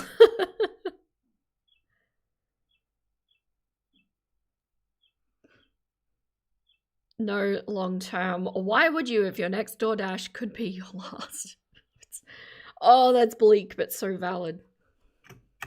Her trying to finance shame somebody. Oh, you spent $20. It's probably the only $20 you have. You've been trying to sell your used shoes on Facebook. At all. I'm just getting pissed off with everything. Like talking to Beck, talking to Snowflake, having the Snowflakes, having the grays, having the this, doing this, and the blue fucking hat, your stupid blue fucking hat. I come on That there. I'm just going to skip through because we're analyzing Rachel. I want to see if her tone shifts as she gets a little bit more comfortable doing this, because I think we're getting quite a guarded view of her, and then we'll move on to the next one and see if it's different. Long story short, in this stream, by the way, Nuggets, the LCU one, if you haven't seen it, Scooter actually puts some pressure on Amber to answer some questions about things that he'd been watching, some Beck videos and things like that. So yeah. And it goes pretty much how you'd expect. Amber yells. So let's see. the back door and she's told all these different stories. However, what she's neglected to mention is that Emily's ground floor is open plan, so the back door and the front door face each other. So if she's blocking the front door, she's standing in front of the back door. She can see the back door. She could feel any cold breeze. The wind was gusting between 4 and 5 a.m. at 20.4 kilometers per hour, which counts as moderately high. Sorry, it's embarrassing that I fucking know that, but I was planning a video which I didn't make in the end. It was windy as fuck. It was windy, it was cold. So if Amber was standing in front of the front door when Emily left out of the back door, she would have felt the breeze, she would have seen her. So Emily confirmed that she did shut that door and it was in Amber's face. She shut the door and Amber was right there. So if she hadn't shut it properly or if it had bounced back or whatever. Do you know what's shit? I really hate that Rachel exposed herself to be the person that she is, because I really want to like her. Like, I like the way she delivers things and her perspectives on things, but then she went and showed us the rubbish that she is, and it's awful. I want to like her. Amber would have seen it. So this is people's own testimonies that show that Amber is lying. So it's not a case of, Amber, can you prove that what you're saying is true? She hardly ever does that. The question is, can somebody else prove that it's not true? And the answer is often yes. And oftentimes she ends up admitting it accidentally anyway. She tells on herself. So this whole, I'll believe you if you can prove it, it's a bit of a dodgy way to deal with Amber Lynn Reid. But why would Scooter know that? He's not in Gorl World. I think he's trying to learn. I'm very curious to see which way this is going to go.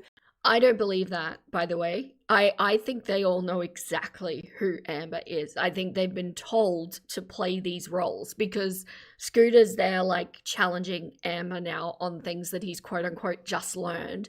And Sweet Tea is, like, defending, oh no, but it could have been this or that. You know, absolute, like, every point Sweet Tea is jumping in on. I don't believe that they don't know and haven't known for a while. Thank you. Oh, so is that a delayed? Yes, I saw Invisible Ghost welcoming to the Clucking crew. I don't know why that was so delayed, but yes, welcome. But if he's any more pushy than he already has been, she probably will leave, but not until the 2nd of February when she gets her channel back, allegedly. Yeah. I'll send you the tea. I'll send you the tea behind the scenes about the money, especially. But I also feel like Beck deserves the chance to give their side of the story. Oh, also about the money. There's all kinds of financial stuff between her and Emily as well. Like, she owes Emily money too, just to be clear. She wouldn't let Emily use her bank card when Emily was driving her back home. She said that she didn't trust her bank card to be used. She's always, like, apparently scared that her bank card's going to get lost or stolen or have fraud on it or whatever. So Emily paid for everything and Amber didn't pay her back. In a text conversation to Emily, Amber said, oh, don't book the more expensive flights that have the cancellation. So if you remember my theory about Keem keeping the balance between keeping Amber on the hook but also upping the pressure, I think that this is what they're actually scripted to do. So obviously Scooter is upping the pressure on her. Sweet Tea has to play the role of the balance, otherwise it's 2 against Amber.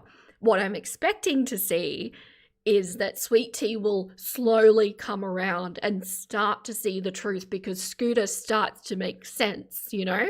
And then all of a sudden it will be 2 against 1 and we'll probably see Keem popping in and out through that, still building Amber up, and then it will escalate to the point where everybody is against Amber. They'll get their public crash out and that'll be it. That is my prediction. You can hold me to it. Yeah, exactly. Sweet Tea is there to placate Amber. That's her role right now. Right now.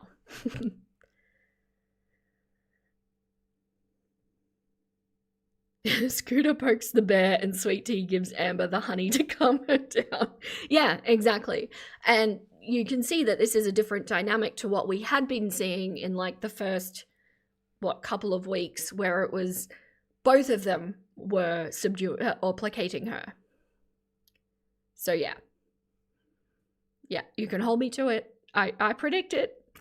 Clause, book the cheaper flights because Amber was going to pay for it. So Emily booked the cheaper flights, which didn't have the cancellation clause. And then Amber said later on in those text messages, I haven't seen these by the way, but I was told that they existed ages ago. Amber then said, oh, sorry, I've got to pay rent. I can't actually pay for those flights right now. I'll pay you later. And then she never did. So it was gas, food, all of this stuff, according to Emily. So this is not the only ex that Amber owes money to as well, just to be clear on that. J8Z super chatted 19. If Emily isn't a feeder, why did you say she likes her women 1000 plus and immobile? Anyways, so Scooter. Also, why did you write out of your journal that Emily only wants to feed you and make you fatter and that she woke you up with Buffalo Wild Wing? Fuck. Alright. The feederism stuff is so complicated, and I think nobody really wants to have that conversation.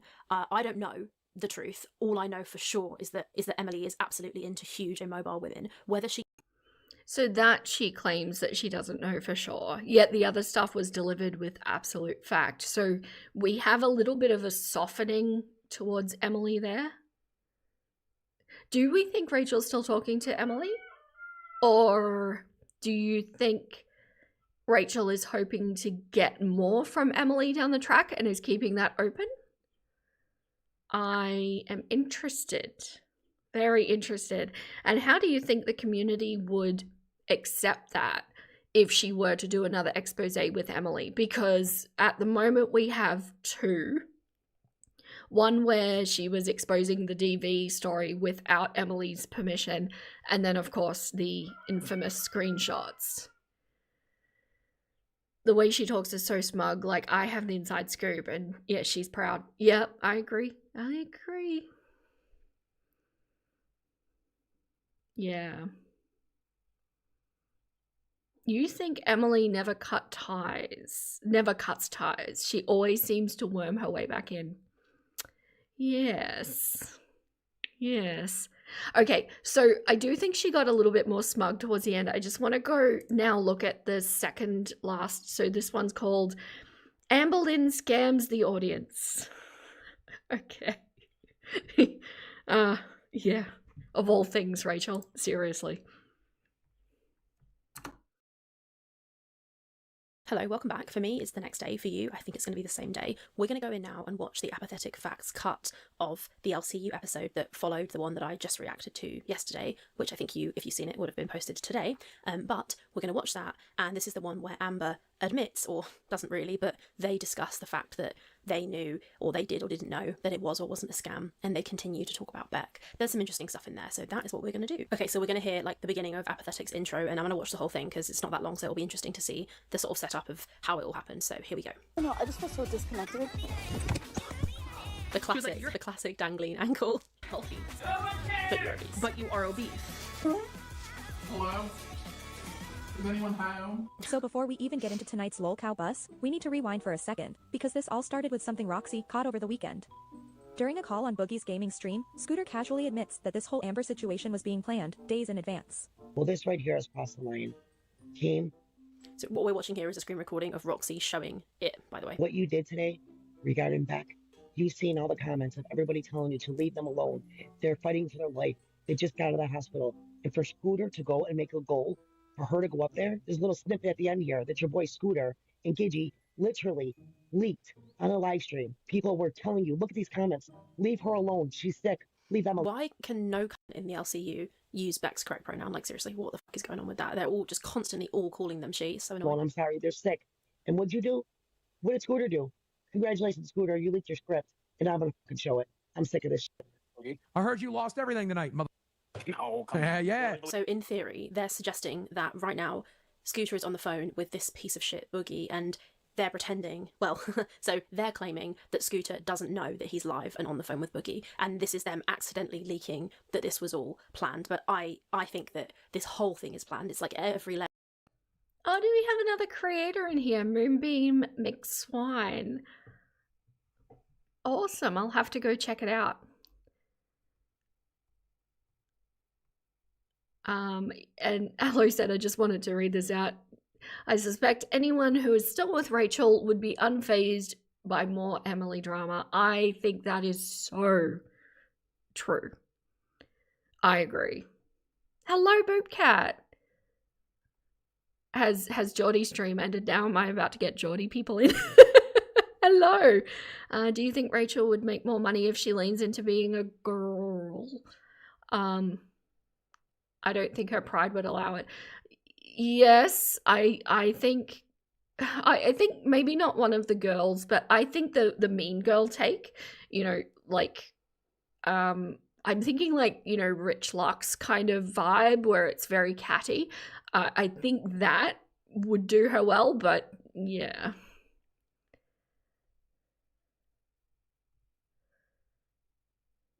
McSwine is beautiful. Oh, I'll have to check it out. You really enjoy their delivery. When you're sarcastic, it's the right kind of sarcasm. Yeah, that sounds like my kind of channel. Layer, they reveal a mistake or an accident. Actually, I think the entire thing is totally orchestrated, even down to this being leaked, even down to the response, like the whole thing. And I think Amber is in on every layer of it, possibly. I mean, they are absolutely using her name to get clicks, but like, isn't that what we're all doing, right? You think Buzz is watchable without Amber Lynn Reid? You really think she quit?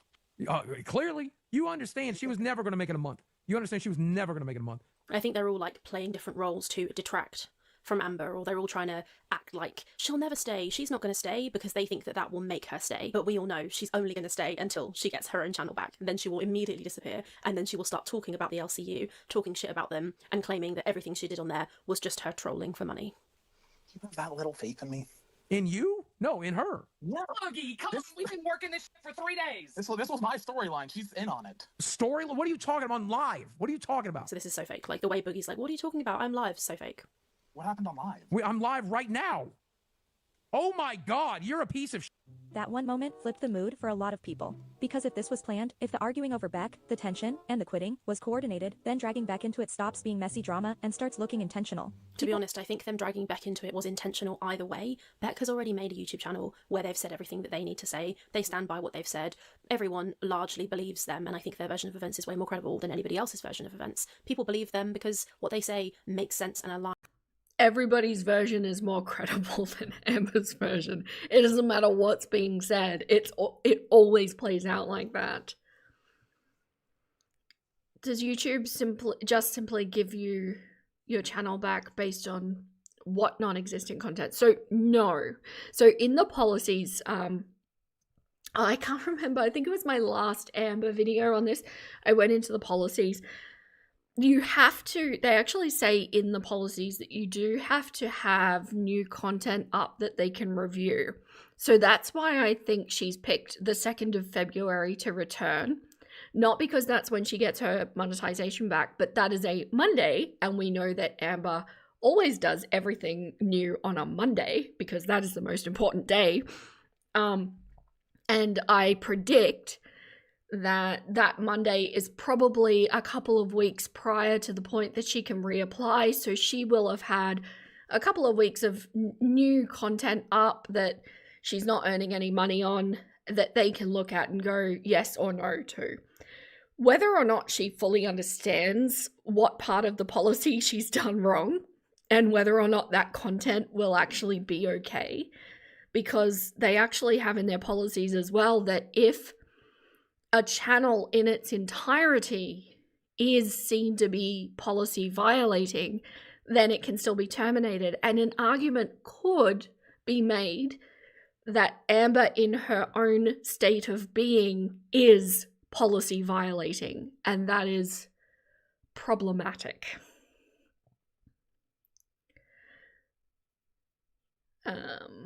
What is going on here? Sorry,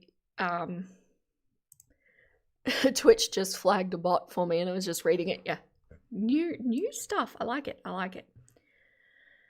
So, yeah.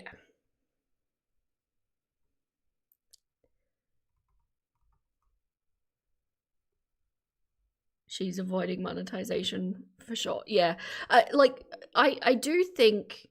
I think ultimately YouTube does want to give monetization back to channels because, of course, YouTube wants to make money.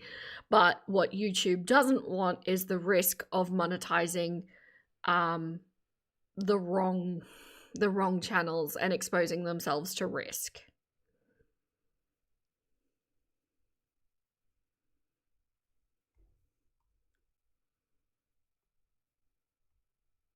What? Tootin' Chookins? What's going on?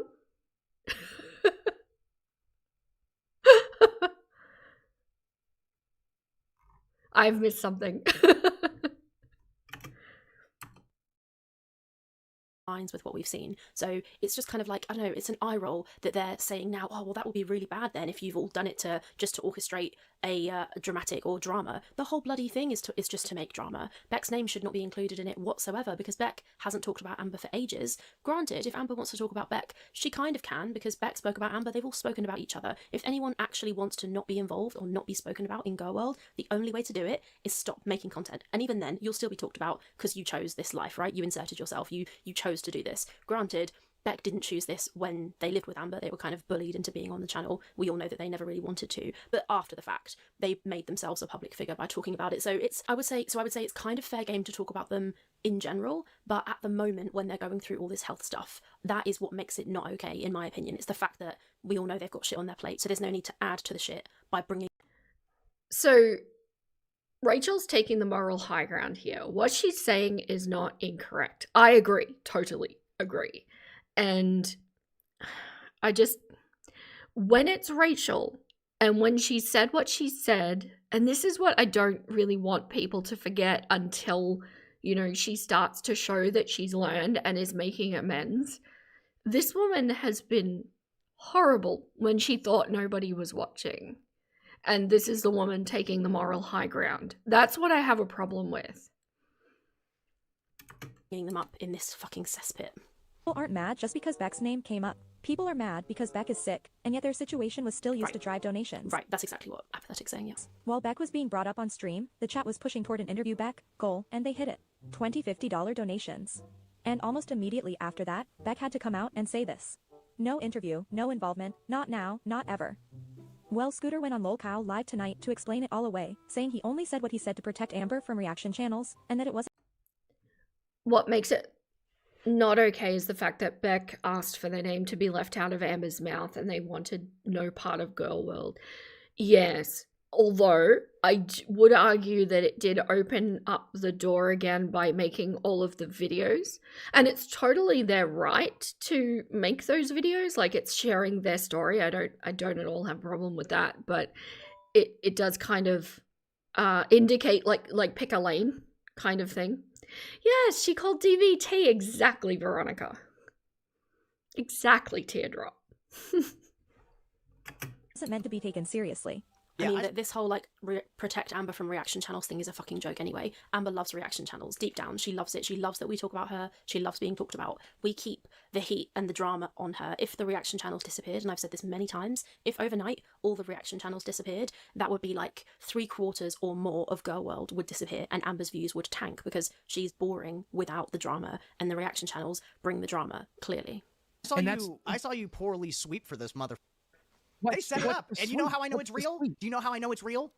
Gidgie's dumb going, and saying she even knew about it. That means her and Scooter have been running boss from the background. All the Amberlynn Reed is fake. They're bleeding the fucking people for donos over that's not real. It doesn't. Oh, Belinda, are you new to the Rachel drama? I have a whole playlist on everything that went down there. If you're interested, it takes you literally from the beginning of it all the way through to current day. This is the biggest grift. This is my storyline. What the does that mean, Scoot? Scooter, tell him the truth. You want to know the honest to God truth? I know people like Boogie and all the reaction channels were going to give her so much goddamn shit for quitting. So I'm trying to cover for her for that. That's not true. She was going to get shit regardless of what happened. I don't believe this for a second. See? Because since day one, since Boogie has been saying, oh, she won't last a day, she won't make it to the first show, she won't make it past the first week. So yeah, as a friend, as Amberlynn's friend, yeah, I was trying to defend her a little bit. I'll say friend? that. There is no way he considers her a friend. No way. The fact that he would try and call himself her friend is wild. He's not her friend. He's not her friend at all. They're just making content together. There's no friendly relationship here. Here's what I will say. Amberlynn Reed's here, and that's all I give a fuck about. She's gonna be here tonight. She'll be here tomorrow. She'll be here Friday. She'll be here February. She'll be here at... It is a little bit... Sorry, Moon Meme just said, who had Vera watches Rachel watch Boogie on their 2026 figure card? It is very reactorception. I don't normally react to reactors. It's just Rachel made a little bit of a spectacle of herself. So, yeah, I feel like the smugness is ramping up a little bit. Oh, Kex, I've probably already missed you there, but no problem to be a background nugget. I appreciate you. Happy chapter writing. I don't know how you listen to me and write at the same time. I have no idea.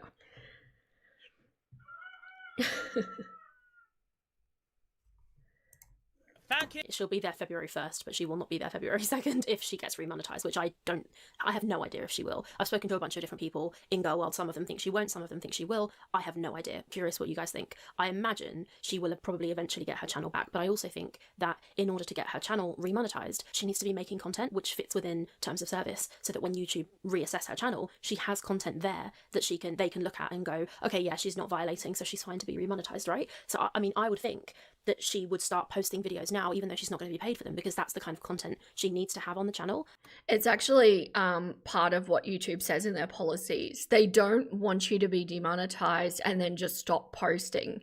You're supposed to keep posting. It's just that Amber has in her head that she doesn't want to work for free, but it's not. It's an investment in your community to say you mean more to me than just the money you provide.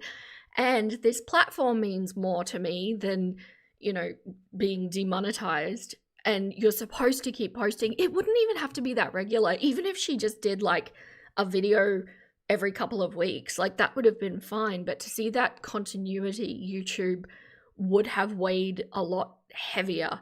But instead, because I know that, like, I've heard Geordie saying that, you know, oh, she's going to be applying for remonetization on the 2nd of February. No, she's not, because if you look at the 90-day thing, it'll be somewhere mid to late February.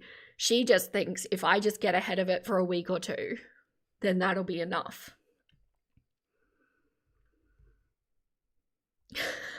F a peanut gallery. It's the Chookins gallery now.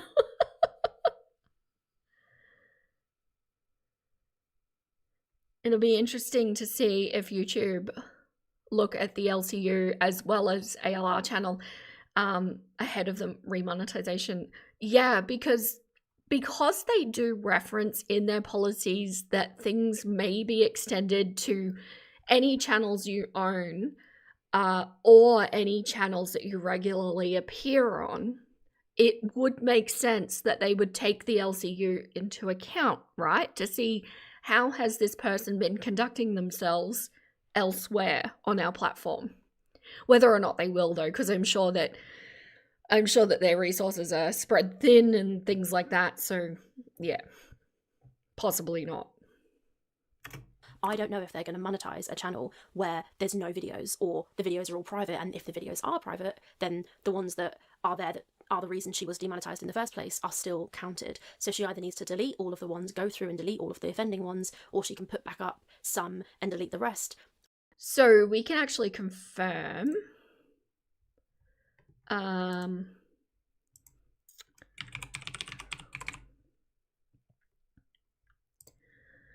I believe last time I checked they were still private.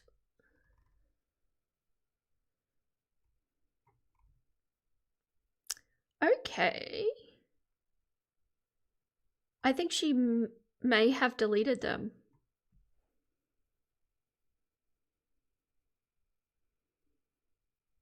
I think she's deleted them. Possibly. This is not 100%, but usually they show up as grey because, like, for example, if we go to Rachel, sorry, I'm hitting the desk if that was loud. They show up as grey when they've been privated. There, like this.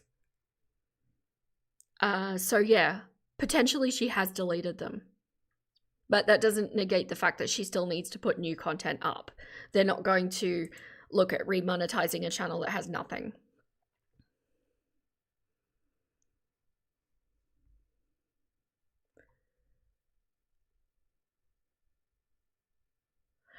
You don't know if anyone is as dedicated as Teardrop. Do you know, I didn't realize until after the fact, I've actually had Chantel mods in my chat before. And I don't cover her, but this is not a safe space for Chantel. It's not. If you're a foodie supporter, this is not this is not it. The reason I don't cover her is because she reminds me very heavily of my mother, and yeah. It's not a favorable opinion. Do you think it's possible Keem is setting her up to not get remonetized so he can keep her in the LCU? He has YouTube connections? Maybe? Maybe? Do you think she would stay in the LCU if she had no other option? Maybe she would.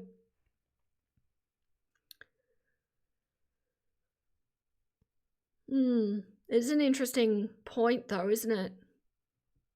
I don't know.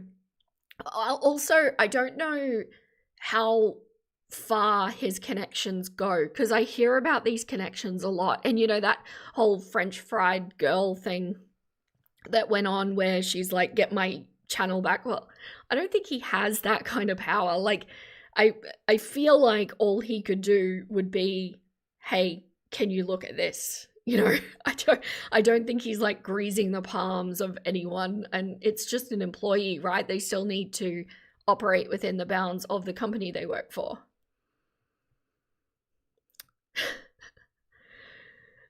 I was just reading a comment, Joy. I don't think I can read that out loud, but yes, I kind of agree that he would see it from that perspective. You don't know heaps about Keem, but he seems like a schemer. I agree with you. He actually interests me a lot as somebody that I would love to cover. I cannot stomach this stuff and the amount of like nonsense that I would have to dig through to, I think it would kill my passion for it. But he is a very interesting person in my eyes. I don't know how she's going to navigate it, not to be rude, but I don't know if she's got the smarts to actually get that done. I think if she wants to be remonetized, she does need to put some sort of content on her channel. Granted, I don't exactly know what I'm talking about. I could be wrong, but that's what I've kind of seen and what I feel like makes sense. You didn't know Boogie was live. You got caught with your pants down, and your mama had her pants down. Go rewind the bus stream where literally 10 minutes before I go up there, Keem says, oh god, Boogie's live on the gaming channel. I've got 10,000 to deal. I knew Boogie was live. That is true. Keem did say on the Lolcow Bus channel, he did go, oh, why has Boogie gone live? Boogie's gone live on the gaming channel. So if Scooter then calls Boogie, it would make sense that Scooter knew Boogie was live. So either way, regardless, I mean, I think the whole thing was fake. Definitely this guy, whoever this dude is with the green headphones on, he clearly doesn't believe Scooter. I don't know, man. I don't think anyone who lives and works in this universe would be stupid enough to call somebody and start talking and not check that they weren't live first, because it isn't someone. I disagree. I think people with lower intelligence and lower critical thinking is exactly the sort of person that Keem seeks out. I think there is a type of person that is going on here, and that is somebody that is extremely quick to anger, very little forethought about like before speaking, and desperate in a sense that they've been deplatformed or socially cancelled in some way or whatever that is. And I think that there is like a, maybe not a literal but a metaphorical checklist of things that these people have to have in order for him to find them appropriate for his universe. And I think that low intelligence, or at least low critical thinking or low wisdom, is something that they all have in common. Keem seems to hang out with people whose morals are low, and that says a lot. Yes, it does. Vera, I need the channel name you recommended a while ago. I couldn't find it by memorizing the name of it. It was a Gorl World one. Did I recommend a channel? I don't remember. I'm so sorry. If somebody remembers, please answer. There's a lot going on here. I'm kind of my RAM is all taken up. Nothing is being committed to disk.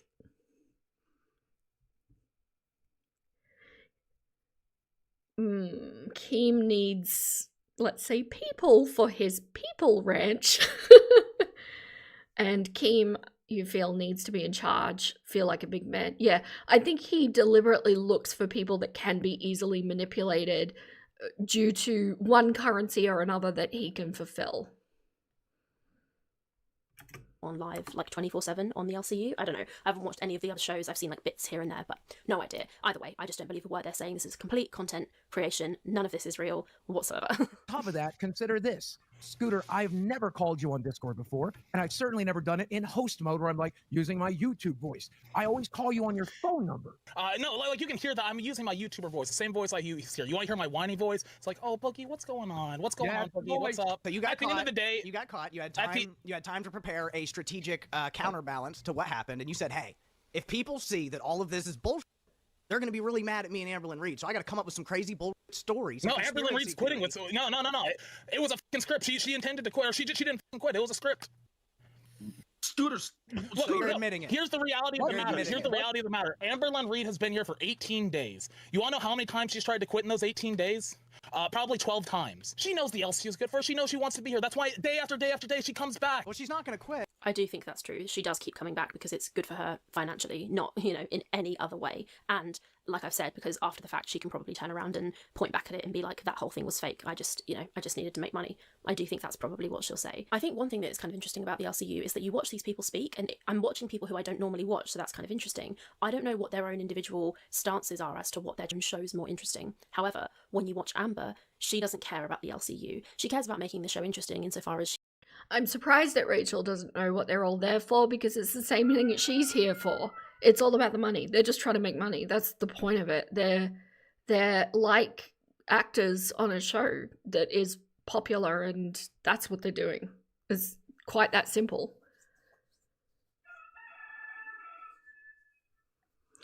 Oh, is it not Ferret? Is it not one that I recommended today? Past ones that I've recommended is Gorl World Uploads, which does all of the deleted channels. Girl Please is also another really good channel, and girl is all spelled Gorl.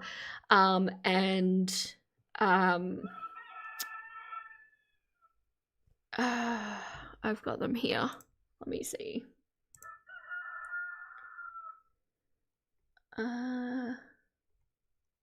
Just girly things. So, yeah. I can't remember which one. I'll just show all of these, and so Just Girly Things is a channel that I really like and is small and still not monetized. So can we help? Anyone wanna? This is a fun channel. I really like the way she talks too. Girl Please and Gorl World Uploads. But this one is not really a reaction channel. This is just collating all of the deleted videos. So yeah, hope that helps.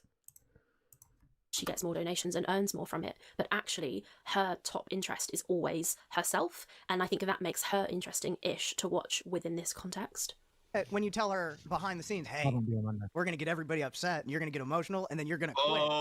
And then we're going to soak up all these donors. The little face that Scooter made there did look like he was being called out. He looked like a little smile, like a kind of guilty smile. And then who cares? You're coming back tomorrow.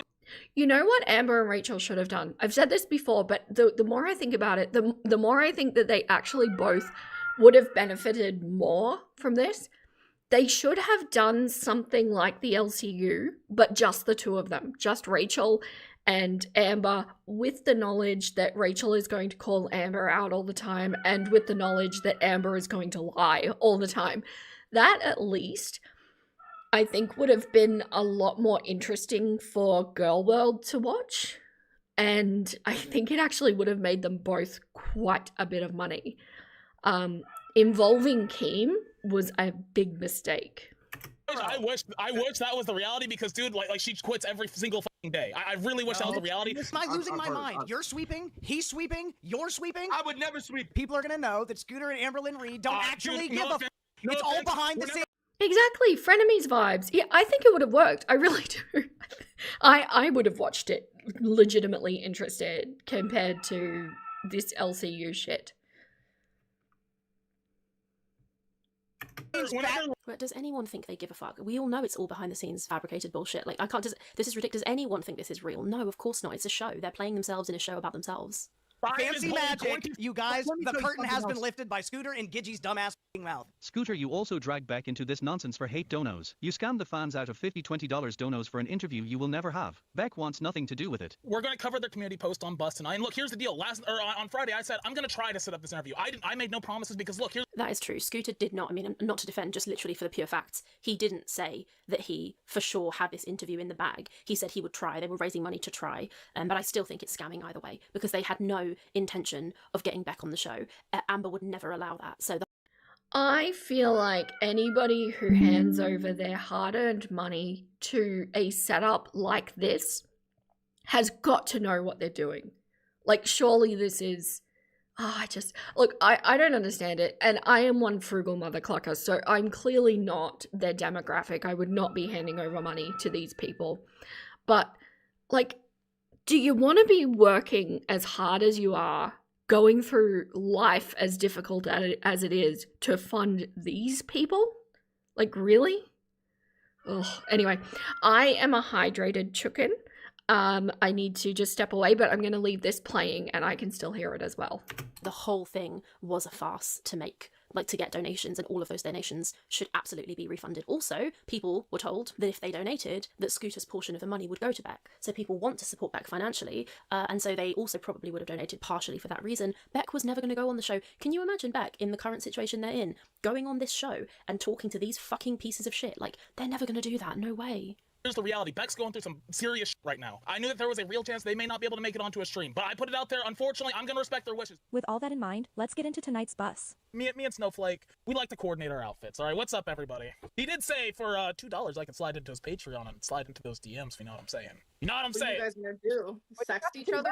Let's just go ahead and get right into it. Amberlyn Reed is here. She's back. Or as if anyone had any doubt. I am. Never left. Depending on whatever narrative you want to run with. Now, there was some would call it a mishap, where right after the stream last week, I got on the phone with Boogie. Now, I knew he was live. Amberlyn Reed is a self-proclaimed quitter. You even said that on Friday. Usually after each show, we either got to get me or Keem or Mike or somebody, just saying, look, it's all right, we got your back, everything's going to be okay, stick with it. I'm not surprised to hear that, to be honest, that she needs to be constantly reassured and begged to come to work.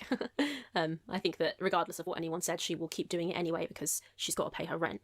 And she doesn't have an alternative. She doesn't have the luxury of an alternative, as I've said many times. I do think she was always probably going to keep coming back. I mean, it's rock bottom to even be on this show, and I think deep down she knows it. Some of the stuff she's done and said, like the pig mask and the way she's dressed up, the dancing, she's just making herself look a fool, and I truly don't know why she's doing it. It just doesn't make... Well, I do know why she's doing it, because her channel was demonetized. And guess what? She's stuck with it to this point. Not as creepy as paying for Alexis to get Geordie's info and then you calling him mum. So first of all, I didn't pay Alexis to do shit. Alexis did that on her own free will, and that had nothing to do with me at all. But again, good way to spin the narrative as usual. I mean, he says that he got your mom's information from someone else doing it on their own. Per usual. Every time that she has quit to this point, the reaction channels go a little nuts. They're like, oh, she quit. I tried and failed to sweep for her quitting. It is what it is. I wish... You're kind of curious what makes Scooter and Sweet Tea Cows? Yeah, I don't know either. I don't know their backstory. I just know that everybody seems to be in a similar boat to be on this show. Oh, Boob Cat. You said, yeah, well, I wonder, because I did hear, I think it was Charlie Gold talking about Scooter's mother being racist, or at least delivering slurs. So does the apple not fall far from the tree? Rachel doesn't know why ALR is making a fool of herself. She flirted to do that for her. Mm-hmm. Yes. Yep. And it really, like, this woman is so money focused. It's just, it's deplorable. Scooter's mum is also in the LCU, yes, and she is a racist drunk. Oh, what a combination. That's so lovely. Yeah, and her and Scooter have drama on the LCU as well. So, like, nothing is off limits. Should have done better because, here's the deal. Amberlynn is my friend, and I know that gets to her because look, I got to see the fucking message, which is like, dude, the channels, it's getting to me, and I wanted to stop that. It happened anyways. All the reaction channels, Snowflake included, said, oh, she quit, all this. So look, it didn't work. I mean, I think the fact that Scooter, I don't believe Scooter for a second here, to be honest, because he's trying to say that him saying a little comment on a live, on Boogie's live, would stop reaction channels talking about Amber quitting when she literally quit the live stream and went off and didn't come back. That is, of course, going to be the headline of everybody's video, and Scooter making a couple little comments and, you know, trying to deflect from that was never going to make any tangible difference, and he doesn't really even think that. But then that would be an argument that he didn't know Boogie was live, and I've said that I think he did know. Like, I don't know either way. What I do... Oh, that is sad. He mentioned having fetal alcohol syndrome. Shame on her for that.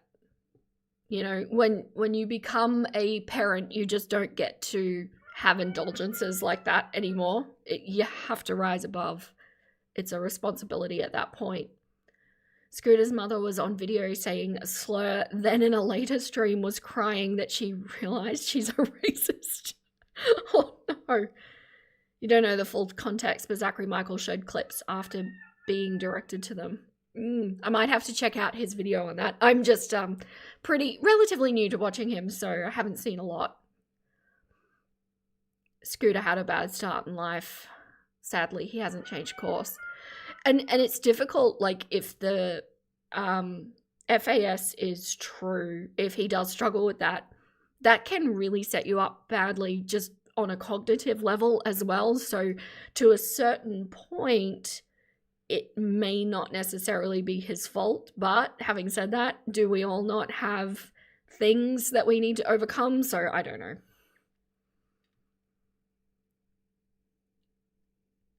Not to be too much of a cynic, do we really believe he was born with FAS? Yeah, I don't know. The voice of reason coming in, Amanda, I appreciate it. No, and we don't. If it's said on the LCU, we don't know. If it's true, it's sad. Do know is I think it's even more meta than we think. So whatever they reveal is also orchestrated, and whatever they reveal about what they reveal is orchestrated. The whole thing is a show, right? It's like a TV show. So it's about as real as any other reality TV show, right? Work out. Well, we're gonna get into the Beck stuff in just a little bit. Don't you worry. Beck has speaked whatever they've wanted to speak. They've told truth. Beck has speaked. They've told lies. They've told exaggerations. I have stood 10 toes down on that. I've admitted to things I have not wanted to admit to, and I've also been like, whoa, that's a lie. But you guys only want to believe those who are against me. So fuck all of you. I'm just really fucking annoyed with people saying scammer and scripted and stupid bullshit like that. It's really starting to piss me off.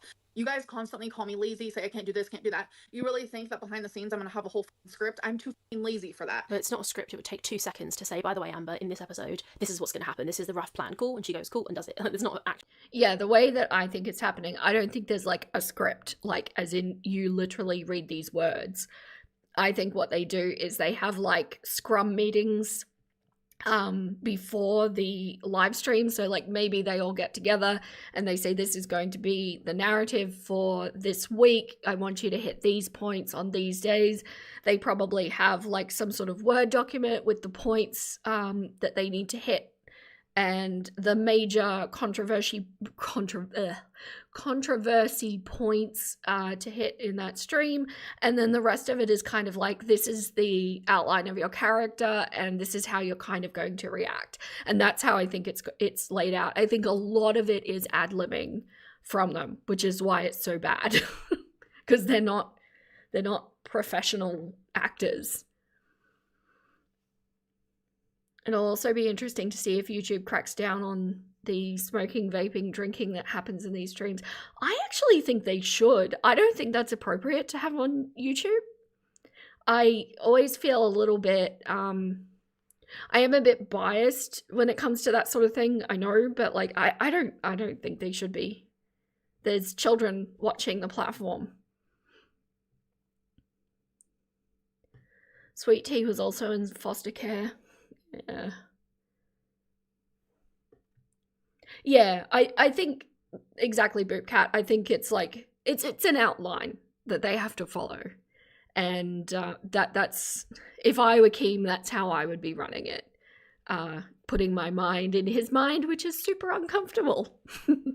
Actual script. Again, anytime she over-explains, anytime she talks too much, it's... And sorry, not to be mean, but I'm going to be mean. Given that I do think the general intelligence is a little lower in this group of people. I think overloading information with like a massive script like that, I think it wouldn't work. So I think there's some simple points, if that makes sense. Always a deflection. It's never really true. I don't believe this for a second either. And it's not a scam to create a goal to be like, if we reach this goal, we're going to ask Beck to come to an interview. No, kids shouldn't be watching the LCU, but they are watching YouTube. I hope kids aren't watching the LCU. That'd be horrendous. I wonder if they get age restricted a lot. The whole channel, like all of the channels should be age restricted just by default. That's not a fucking scam. Okay, like, I want to say it is a scam if you never actually intended to have Beck on there. And when this was actually happening, when they were doing the bit and Amber was playing the role, she was going, no, we don't need to have Beck. If you want my side of the story, you can get it from me. You don't need Beck's input, right? But now all of a sudden she's trying to defend herself. Now she's suddenly Little croissant, nice to see you here. Thank you so much for renewing your subscription. Your little chicken, your egg is now, your chicken is peeking out of the egg. Never forget, Rachel still owes Fed Bundy monies. Yes, she does. I agree. And I don't like to be on Emily's side. I think I've made this very clear in a few videos. But there was an agreement there that was fulfilled. So, yeah. Hello, Lazy Necromancer. I love that name. making out like it was ever a real possibility for Beck to come on the show. She goes, it was me or Beck, it was me or Beck, or it is me or Beck. So clearly, when she's playing the role, she's acting like she doesn't want Beck on the show. But now, after the fact, when she wants to defend herself, she's trying to say that there was a possibility that Beck would have come on the show. It was never going to happen. Amber wouldn't have allowed it, even if it was a possibility. She would never allow the platform that she is currently being, currently using to get her narrative out there. She would never allow that platform to have somebody on it who would say things against her to her face, because she's so unbelievably bad at responding to somebody who's actually giving her real criticism. And we saw it in the Tammy phone call. We've seen it in the phone call where, who was it that was on the phone to her? Was it Alexis, who was like shutting her down and making really good points? Amber can't come back with anything when what the people are saying is valid and good. So she would never have allowed Beck on the show. Not that Beck would have ever even come on the show in the first place. This whole thing's fake. Definition, bro. You were trying to... Oh, that smug little... Oh my gosh. Oh, I can't with that. Yeah, so this is Rachel. This is her tactic. How do we feel about this? I know that a lot of you are not following her anymore. And as I've said, I'm just not sure whether I want to respect the tactic or not, because I think she's exhibited some level of bravery here by continuing to just do regardless of how it's making her feel, which is kind of one of my pillars of growth. But she's also doing it while taking no accountability for any of her past.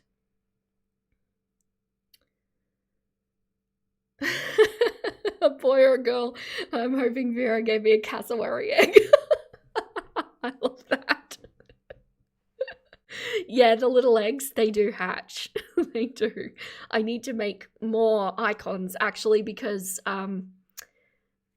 Giselle is rapidly approaching. She's the only one that's fully hatched at the moment.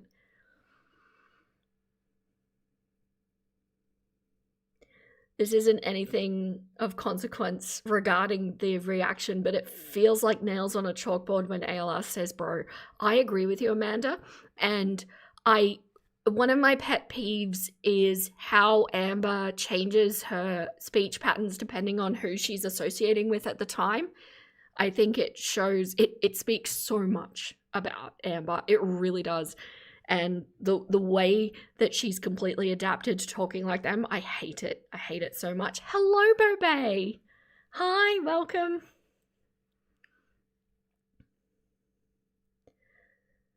Her takes are generally on point here, but I just don't like her and have no interest in giving her views right now.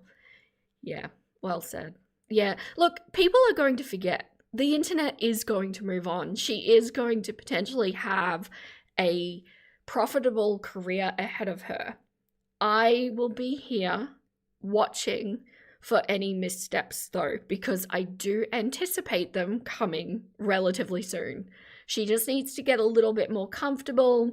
She needs, more people to gas her up a bit, gain that kind of confidence, and a mistake will happen. And then we will see the same sort of apology, and we will see probably another charity donation or something to that effect, and make it all better because money is everything. And that's basically the cycle that we're going to be on. This is her version of the LC cycle. Make a goal to where if Beck did come on, she would have some money to look forward to, and we wouldn't even necessarily have to have Amber on the screen or anything. Look, I can't promise. As if Amber would allow somebody else to be there and say whatever they want about her without her there. Like, she wouldn't allow it anyway, but absolutely not if she wasn't there to spin whatever bullshit narrative or insult the person. She's an absolute coward. Oh, fuck it, sorry. She's an absolute coward. Ever gonna come on the show, and I made that pretty clear Friday. I would reach out. Look, I have not personally talked to Beck. It's an interesting point, Asha. It's very odd to me when ALR uses queer vernacular. It sounds inauthentic, like she's appropriating, even though ALR is in the LGBTQIA+ community. I don't like to talk about sexuality generally speaking, just because I don't really think it matters. But I do have a feeling with Amber that she is being performative or insincere in some way about representing who she is in that manner. So, yeah, I don't know. Little croissant, I don't like you, Rachel.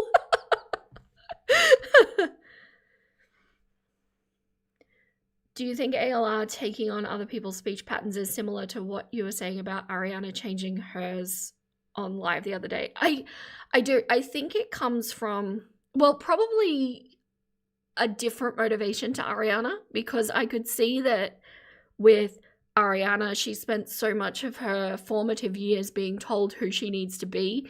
So now it's like a quest to find who she is, and she's almost trying on different costumes to get a sense of herself, see which one feels good. Which really is kind of something that we all do. Most people tend to do it in their teenagehood though. But, Ariana wouldn't have had that luxury. I didn't have that luxury either. But with ALR, what I think is going on is, although she is extremely arrogant, I do think underneath all of the layers, all of the coping mechanisms, the unhealthy coping mechanisms that she's built, there is an extremely insecure person. And it's not to give her a pass or anything like that. I just think that at the core of herself, her core belief is that she's nobody. And I don't think that that's necessarily a truth that she can face about herself.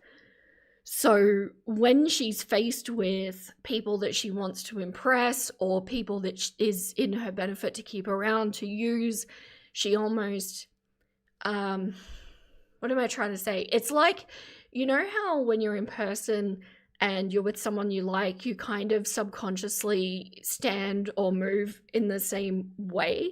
And it's like a subtle way that our brains communicate to each other. Oh yes, we're friendly here and we're not a threat and all that. I think Amber does that, but with her speech to people. And yeah, so it's kind of like Ariana. I don't think it's exactly the same mechanism as what I'm trying to say. Did that make sense? I articulate myself so much better in videos when I have time to like write it all and think it through and research the, journals on it all.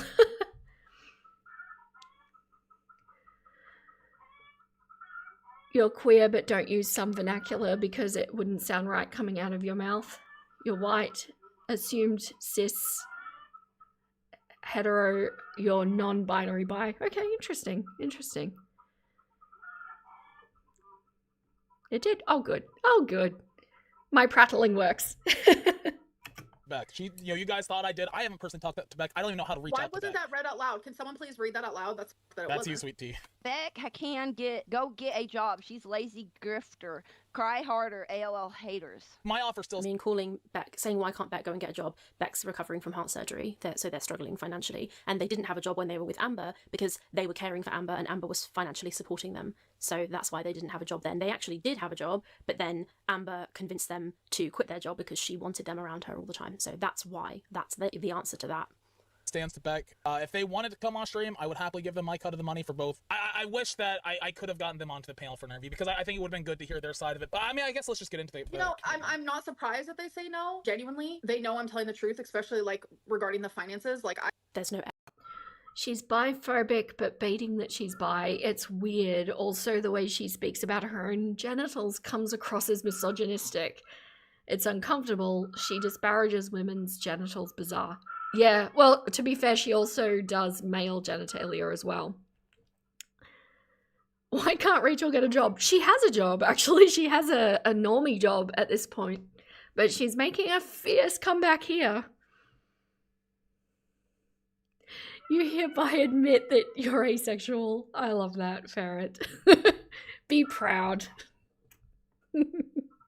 I always think sexuality is one of those things where I personally don't feel the need to label myself. I just am what I am.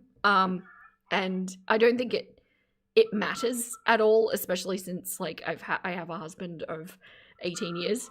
I think it's between yourself and your partner and really nobody else. So, you know, I'm kind of in that camp. It's like, who cares about labels? I think I do get a feeling with Amber, though, that some of what she's portraying is trauma-based. I just can't quite work out exactly what it is. That's why I don't speak on it. And I don't think it matters ultimately anyway. What does matter is when she gets partners and then mistreats them. That matters. Exon especially. Also, in this stream, this is really funny, in this stream she's saying, I'm not surprised that they said no because they know I'm telling the truth. But actually, in that stream yesterday, she said Beck would do anything for a bit of money, of course they would come on. So she just says whichever thing she needs to say that suits whatever she's trying to say at the time. It's just, no, there's no like, oh, this is the ultimate truth and so I'll say it. Beck would never come on this show, so that's what we would say. She just says whatever. Like, there's no consistency. I've never denied pretty much anything else that they've said. Like, the exaggerations on like setting the timer and this and that, like, we all know that's not true. Like, yeah, I was, you know, emotionally, probably mentally abusive. I hate that word more than anything. The word abusive that you constantly throw around and use all the bloody time. I don't understand her saying she hates the word abusive. That's crazy. Also, the use of a timer thing is really funny because she's saying that she never actually set physical timers for Beck. But Emily, when I was messaging her, said Amber would come outside and say, you've been outside for 17 minutes, you've been outside for 12 minutes, are you going to come in? Why are you spending so much time away from me, right? And we saw the video of Amber standing outside Emily's car. So the fact that I think she's still talking to Emily or absolutely keeping that door open. I really think that. This is still very softened towards Emily. And that is very interesting. Sorry if you can hear my chickens going off at the moment. They're doing an egg song and it sounds like warning calls. And it's all you can hear.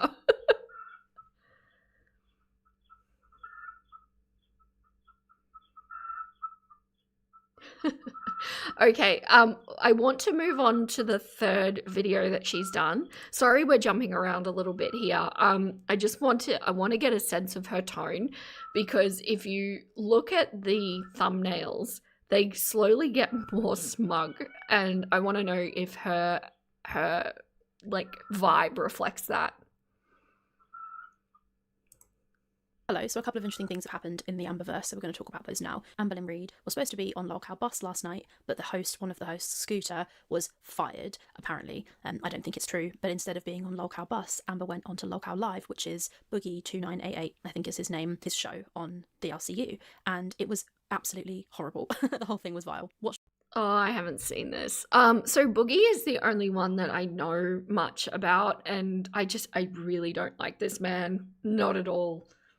The whole thing, well, most of it. Boogie just like trauma dumped like crazy. No idea if any of it was true. If I thought that Lolcow Bus was unwatchable, Lolcow Live is actually fully and completely unwatchable. Like, it's all horrendous. However, I've kind of realised that Amber is going to cover, or has covered, some of her lore. So we're going to talk in this video about the Destiny can of Code Red throwing story. First, we're going to cover a couple of other little bits of drama that have happened. The first is that Emily got seen at Disneyland, which I thought was really fucking ironic. Emily was saving to take her child to Disneyland. This is so inappropriate. This is so deeply inappropriate. This should not be coming from Rachel, like in any way. And the ratios are getting better. I don't know if you've seen that. People are liking this.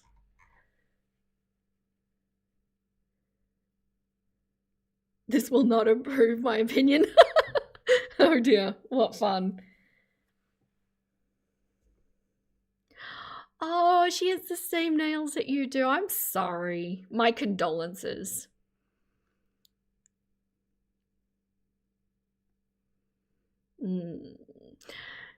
And, I mean, I have certain feelings about, I don't know, because I understand, you know, when Eugenia is cited at Disney, Eugenia is definitely a public figure.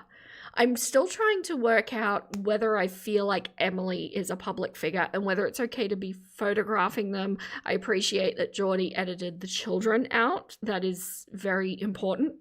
But like, I don't know how I feel about the photos having been taken. I'm sure there's an ethical line somewhere. I'm just trying to find it. Rachel seems to have some boundary issues herself. Yes, she does. And Amber was really jealous and really angry about it, and was like mad at Emily for spending money on Disneyland. And it's just kind of weird that that's where she got seen. And apparently the only reason, by the way, I know all of this from Oh Lordy It's Geordie. He did a live stream. This is the live stream here. In that stream, you see these pictures of Emily. So it's like 4 pictures of Emily, and she's in Disneyland, and we knew she was going to be there because Amber mentioned it. So the fact that Amber decided to tell everyone where her girlfriend was going to be is like really messed up. But regardless, these pictures of Emily were taken. So these are the pictures here. People have said all kinds of stuff about them. And of course, Geordie edited the kid out, and there's also a video of Emily in line, and she's on her phone. I would not be surprised if Amber was sending her a million messages a minute because she was already so jealous about this trip. I probably will blur Emily's face a tiny bit because I don't want another. This is the woman who defined Emily as a DV victim and flirted with her to, quote, get the tea. The greatest tea in Gorl World in months, I believe, were the words. I don't like this. I really don't like this. Another privacy strike from Emily. Really can't be asked with that. The other thing... Sorry, I just saw Amanda's comment. Emily seems to continually inject herself back into the spotlight. Yes, that's what makes me kind of go, oh yeah, but kind of, but not. I'm not quite sure because I think she doesn't actually have a platform herself. I don't know. Yeah, I'm not sure how I feel. It just, my little ick feelers are going up, that's all. These are the conspiracy that was cooked up in Geordie's chat. Yes, I enjoyed that. Hard to say if Emily should be photographed, but what in the world is someone doing photographing the child? They should have edited the child prior to sending to Geordie. 100%. It's so easy to just blur, you know, like he's fully edited them out, but you could just blur it. It's not hard. Or crop it or something. Quickly touch on is that Amber said that in her Lolcow Bus episode where they talk about Beck, there have been 2 so far, Amber claims that... And sorry, I keep thinking of things to say. And more to the point, like Geordie said in his live stream, if he hadn't have done it, it would have wound up on forums or with another reaction channel. So there is high risk that those photos could have gone out with the kid in them. If it were like a bar sighting, you wouldn't think of much of it, but because Emily was at Disney with her kid feels wrong. Yeah, there's something in it. It's not quite... put it this way. Had somebody have sent me those photos, and no shade to Geordie, he's a fully grown adult and can do what he wants, but had the photos have been sent to me, I don't think I would have shared them. It's, you know, it's not tea at any cost, you know? But that's just me. That she wasn't scamming and that she didn't scam anyone, but I still feel that she did because she was claiming that Beck would come on the show knowing that Beck wouldn't. I don't think Amber would have ever allowed it. I think it was just dropping Beck's name for views. So in my opinion, it is still a scam to an extent anyway. Curious what you guys think about that. Okay, let's carry on. So the first thing we're going to talk, well, the main thing we're going to talk about in this video is this story. So we know Amber is not a hitter. She's violent in other ways. She throws things. She digs her nails into people. We've had many stories from multiple exes about this happening. So we know that it's at least partially true. And That's an interesting distinction that I wouldn't have made between those actions. I would kind of class it all as the same. But yeah, an interesting distinction. And the real question is, did she throw the can of Code Red or did she not? Destiny's her ex-girlfriend. Destiny accused her of getting angry, chasing her out of the house, grabbing the can of Code Red off the top of Destiny's car and throwing it at Destiny into her car. And in this video, we're going to basically dip into the Lolcow Bus episode and watch the bits where Amber talks about it. It's like half an hour of content. So this video is going to be long, so tuck in. Tuck in's not the right phrase. Strap in, I suppose you could say. And let's get into it. The episode is called Addressing the Allegations, and the allegations that they're addressing is this allegation that Amber threw this can of Code Red Mountain Dew, which is a drink I've never even heard of, but no doubt there'll be a picture of it in the thumbnail. So yeah, that's what they're accusing her of. We're diving in at minute 23 because I'm not going to watch any more of it than is necessary. For those of you who know a lot about the Destiny lore, you'll kind of be very familiar with this story. It's been covered massively. It's just one of the many examples of Amber being accused of something physical. I've also put on my red lipstick and my only red ring. That's for you, Amber. I'm just kidding. For the occasion. Wish I had red nails, but sadly we're still stuck with the smiley faces. Anyway, that's not what you're here for. Okay, Amberlynn Reid, over to you. Let's go. Oh, that one. Yeah. I was like, that's crazy. But long story short, me and Destiny fell for each other through long distance, and she ended up breaking up with her ex. And I felt so bad. I actually searched up X, sent the ex a long message saying, I'm sorry. I had no idea actually that Destiny was in a relationship. I felt Amber wants to say that us detractors or reaction channels or whatever only ever think nasty things and only ever believe nasty things about her. That's really not true, and this is an example of this. I do believe that Amber did message this person. I don't know what it is about the way she's saying it or whatever, or what I know about Amber. I think she maintains a nice facade, a good facade, and I think she puts a lot of effort into trying to make it seem like she isn't a horrible person, and things like this are those Emily was probably the one who put up Foodie's cat tree. Now, I'm aware of Foodie's history regarding sexuality. Do you think she would? Do you think that would be a thing? Like, if presented? You have very little sympathy for Emily, though. What is she thinking staying involved with Amber in this community? I am in the same camp, for sure. Because at the first sign, like, after that Wisconsin trip, that should have been the cutoff. Like, any, you know, level-headed adult with a child would have gone through that experience and gone, no, this is somebody that cannot be in my life. This needs to go. But the fact that there's been so many, you know, break up, get back together, break up, get back together over the course of what, like, it's like a year and a half at this point. Yeah, she's signed up for it. Foodie does have a new friend. So does Rosie. They're still up for access if the person chooses to share them elsewhere without the kids blurred. But you don't know if this person is malicious. No, it's probably not malicious, but it is extremely unthinking and unethical. So, like, it would be, we're not saying that this person wouldn't learn from this experience, but it's not right. I think, you know, objectively we can say it's not right to share people's photos of people's children with strangers on the internet. If it was a sugar baby thing, you bet she would. Maybe. Foodie was only willing to be with a woman to please Nada. Yeah. It was to fulfill his fantasy. Yes, but if she's willing to do it for one reason, she might be willing to do it for another. Examples where I think she does that. I also know that she messaged one of Emily's exes as well, which this is already out, I'm pretty sure. She messaged one of Emily's exes, the girl who lived in Tennessee, who Emily actually slept with before she met Amber, by the way, and Amber was very jealous and called this person on the phone and told them to block Emily and never speak to her. So we know that Amber has a proven history of contacting people's exes. Horrible, like, genuinely. So then I end up actually moving in with Destiny maybe like a month after we were online dating. So it was pretty quick. That's I love how she always says, I ended up moving in. I ended up doing blah, blah, blah. I don't think there's a single ex that she didn't end up moving in with. And I know this is probably a sign of her trauma, her upbringing, whatever, but girl, like, moving in with somebody after knowing them for a month is crazy. I think that's crazy anyway. Even in like lesbian circles, I still think that's wild. I know like some of the gay girlies do all kinds of stuff, you know, there's this kind of stereotype that like us gay girls move really fast. I think that that can happen, but this is crazy. And Amber does it with every single partner. She was going to move in, what was her name? Erica. She was going to move in Erica, having never met her. Yeah, she does this in every relationship. I just think it's so interesting. It's probably off. She also has proven herself to be somebody that doesn't care that she is breaking up an existing relationship. Amber has pain in the axe. Amber has a history of contacting people's exes. Tell me more, Rachel. Indeed. A whole video here, but we don't have time to cover it all now. But it's very worth noting that this is something Amber does. She moves the person in, or she moves herself in, extremely quickly. And I think that's what happened when she went to Wisconsin. She was intending on staying at Emily's house, which is why she took all her stuff and her pets. And I think that's why it was so very difficult for Emily to get rid of her. And in the end, it's my opinion that that's why Rarity ended up going, because Amber could not accept that she wasn't going to get to stay. Just my opinion, could be wrong, don't come for me. Well, you can come for me if you want.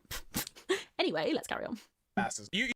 Permission granted. See, that's something I'm starting to kind of notice is like you move on quick for your life. Like, has that been a common trend throughout your life? Yes. Yeah, a lot of people were and saying... she tries to suggest that there isn't an overlap. Girl, there's definitely been, well, I think there's definitely absolutely been some overlaps. She cannot not have a partner. She always has a partner. That she's never really been single for a long period. Because I have always been so afraid of being alone, like living alone. I never wanted to be single, but like I finally live alone for the first time in the last 3 years. Has been the first time. Because she's had absolutely no choice. Like, she wouldn't be. If she could have stayed in Wisconsin, she would have. If Emily didn't have a child. Sorry, Belinda, I'm not following. Stuck on this, true or not? What are y'all implying? Rachel also does this? I wonder how many girls exist in other countries we don't know about because of region locking. Yeah, good point. Sorry, I'm not picking up what you're not picking up. Help me out. I'll explain. Sorry if I'm being vague. Child and wasn't busy mumming in Wisconsin, she would have had Emily move in with her. As I said, I think that's what Amber wanted when she went to Wisconsin, but, you know, clearly that wasn't going to happen. I've ever lived alone, and I will never go back. Like, I understand I'm in a relationship now, but I want to stay living in my own place. So yeah, I've had a hard time with that, like being single and like it's attachment. Oh, gotcha. Okay, so the joke that was made was that Rachel was in contact with Amber's ex, which is Emily. So Rachel's been contacting Amber's exes, and she's calling out Amber for contacting other people's exes. So there's a parallel. There are a lot of parallels between these two women. I did, is anyone else noticing constant playing with touching the hair? Could be nothing, could be a nervous tick, realizing the hypocrisy. I actually did notice. I think Rachel, this is my opinion, is not as unflapped as she would like us to believe she is. It would be very difficult to get the kind of feedback that she's been getting, and I don't think it matters how removed you are from the situation or how much you want to be unaffected. Some of it is nasty and some of it would get to you. So I think that she knows that she's heading back into territory that people are going to have problems with. And you can see that through these videos, she's been getting more and more comfortable. And I think what we're seeing here is just a little bit of discomfort. So she's doing some self-soothing mechanisms, which is touching her hair.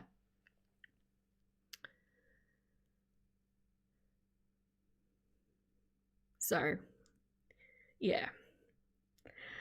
I don't know. I don't think she's super comfortable doing what she's doing. Sorry, I was just reading comments while I paused there. But I do think she's going to keep doing it because this is what gets her the views.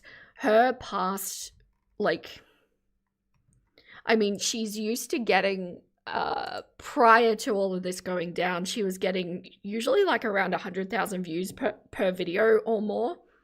But since all of this went down, like this Jacqueline Hill got 10,000, this feminism thing that she tried to do was 3.8 thousand. So then we've jumped up immediately into the like 14,000, 11,000, and these haven't been up for very long. And then 3.5 in 3 hours is really good. So she is so money focused. She's going to keep doing this because this is where the money is for her. This is where the bulk of her viewership sits. Issues 100%, but I've gotten a lot better with that. So now, sure you have. Sure, Jan. I used to be that way. Now, like during that time, like so like with Beck, like she obviously, or excuse me, they obviously like helped take care of you and stuff like that. Was that like a similar thing in this relationship? No, she didn't take care of me at all. So when I first got Notice here, Scooter says, oh, Beck helped take care of you. Amber doesn't say, no, that was a 50-50 relationship. You've got that wrong. Beck didn't take care of me. She was distracted by the question with relation to Destiny, and she missed an opportunity to go, no, Beck wasn't my caretaker. Beck didn't take care of me. She accepts this implication from Scooter, and she doesn't question it or push back on it. She just answers the question about Destiny. So once again, it's sometimes in what Amber doesn't say where she reveals herself. Clearly, we all know Beck was taking care of her, but she admits it by not arguing back. You know, if someone said something to you like that, so and so was taking care of you, did this person take care of you? If the first person didn't, you'd be like, no, that person didn't take care of me, and neither did this person. Nobody's taking care of me. But she admits implicitly there that Beck was her carer. She had a job, and then I think it was maybe a month after, maybe even less actually, a few weeks after living with her, I ended up working where she worked. So there was never a moment where she took care of me. No. Okay. Not financially, not mentally, not physically, nothing. Do y'all share a bank account or anything? We did. Oh. Again? Crazy that they would share a bank account so quickly. It's so odd to do that so bloody quickly. It took my husband and I like over a decade to do that. It wasn't needed, so we didn't do it. It is weird to do it quickly. Also, just to say this again, just note that she says there wasn't a moment where Destiny took care of her financially, because in a second she's gonna refute that, so just keep listening. Before. That was the first time I ever shared a bank account with someone, but yeah. Oh, fuck. Oh, God. She was married or in a relationship with someone else? No, not anymore. Yeah, no, they split up, and like this was like before your YouTube really even started to take off, right? Like this was like she was probably more or less supporting you during that time, right? Maybe for like 2 weeks. Yeah, see that? So she admits a second ago there wasn't one time where Destiny was taking care of me, and now, oh, maybe she was taking care of me for like 2 weeks. So it's just kind of odd, right? She either took care of you or she didn't. So which is it? Well, you got the job that fast, damn. Yeah. Okay, all right. I went in for one interview and they said, "Are you willing to wipe ass?" And I said yes. Fair enough. It was an assisted living facility, so it's kind of funny how. Hey Vera, could you give me advice on keeping my mum blocked? I feel so bad. Do you mean physically, or do you mean not, like that you're feeling bad about it and you are hesitant and wanting to go back to letting her in your life? Like, so is it psychological or physical that you're asking? My husband and I have shared one and separate ones, but we also have kids together. I'd never share a bank account before. Yeah.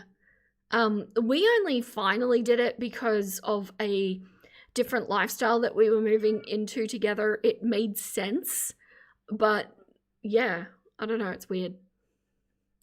3:30 in the morning, and you're not a normal person. You'll watch the rest of the stream after your sleep. Absolutely, you should go to sleep. I support that. Good night, Ferret. Thanks for joining. Psychological. Okay, so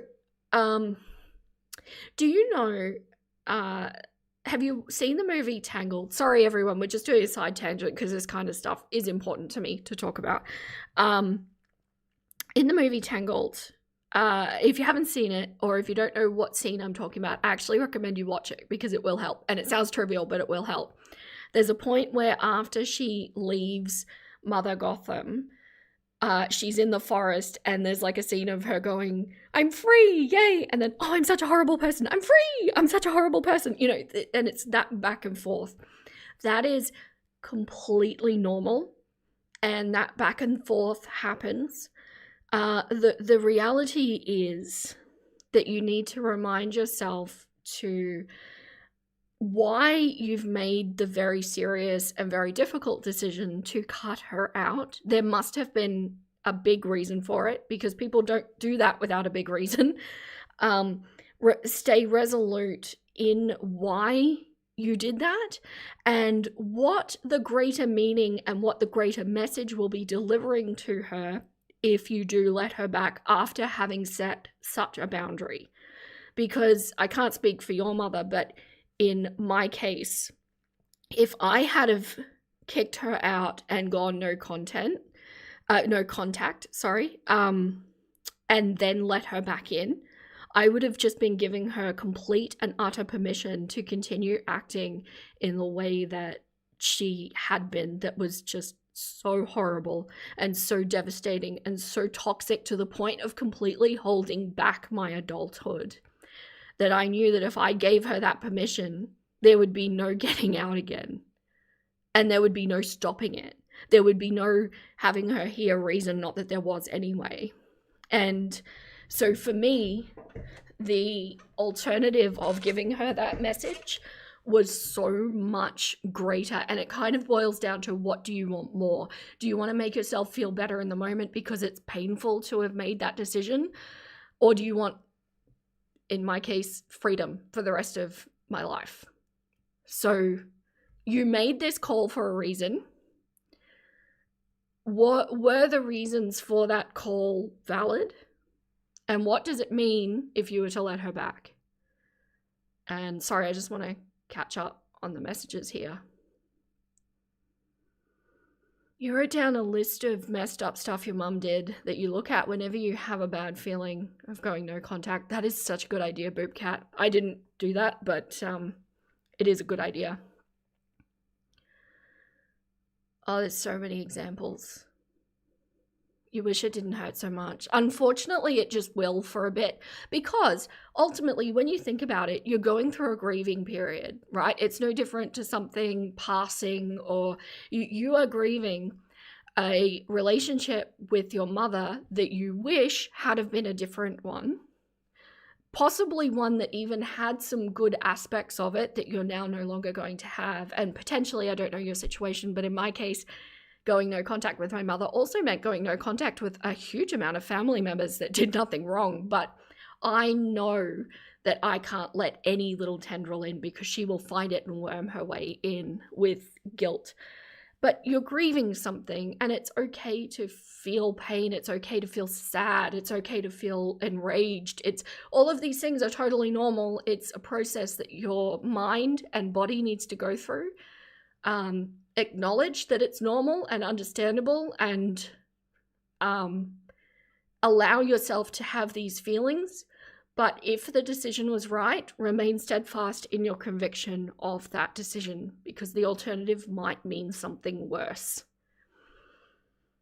It does get easier, I promise you. It really, really does get a lot easier.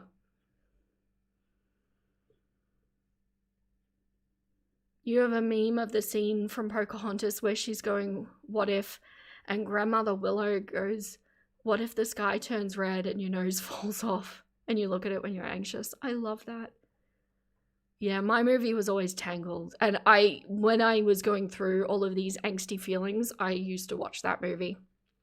Because it is totally my story. I am Rapunzel, apparently. Oh no, now you're crying. You also had to cut contact with family members other than your mother to actually have the ties cut with your mother. Yeah. Sometimes it's just those decisions have to be made. Hi, Hannah. Hello, welcome. You've entered in a slightly heavy bit, but, you know, we're good. We're just dealing with something in the moment. You'll keep trying. Speaking from a sore heart. Yeah. It does get better. It really does. Just, I think it is worth acknowledging, because you're probably having those thoughts of, oh, like, what if I made the wrong decision? What if, you know, all of these thoughts. And just remember that you did do it for a reason. And everybody's situation is going to be different, but if you at all feel like there is reasoning with her, in my case, I can only speak from my personal experience, but like, my mother is so delusional and so heavily relies on guilt that there is no rationalizing. Like, you can't sit down and have a conversation about it, because every single conversation winds up with it being thrust back on me being the bad person, despite the fact that she's done nothing but mistreat me through my whole life. And so because I know that that's just not an option, to the point, mind you, she doesn't even know what the final factor was that I cut off contact. She doesn't actually know, because I knew that having that conversation was completely pointless. So I saved my own heartache and just did it.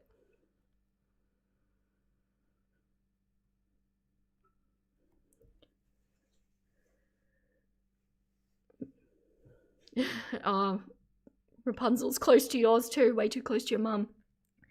Ugly, underdressed, positively frumpy. And I believe getting kind of chubby. Kex, do we have the same mother?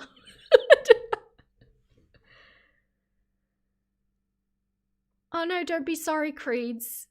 It's a weird situation. She's delusional, and it makes you feel like you're in the Twilight Zone. Then, given that information, I think it's safe to say that you need to look after you first, and that's the reality. Your siblings still talk to your dad, so you can't go fully non-contact, but thankfully they aren't flying monkeys. Yeah, it's not so much that my family were flying monkeys, but just that the level of manipulation that my mother can do manages to really turn people around, like the gaslighting, turn people around and feel things that they wouldn't normally feel. And I just knew that she would be able to worm her way through one of them. Have some chicken butts. Ah, I love that, Belinda.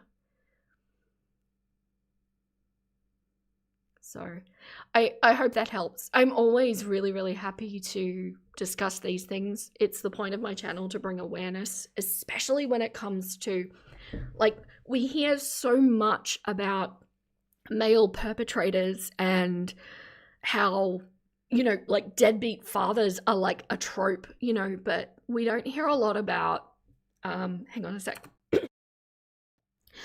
We don't hear a lot about the way mothers can be, and I like to bring awareness to that, so I will always take time to talk about these things.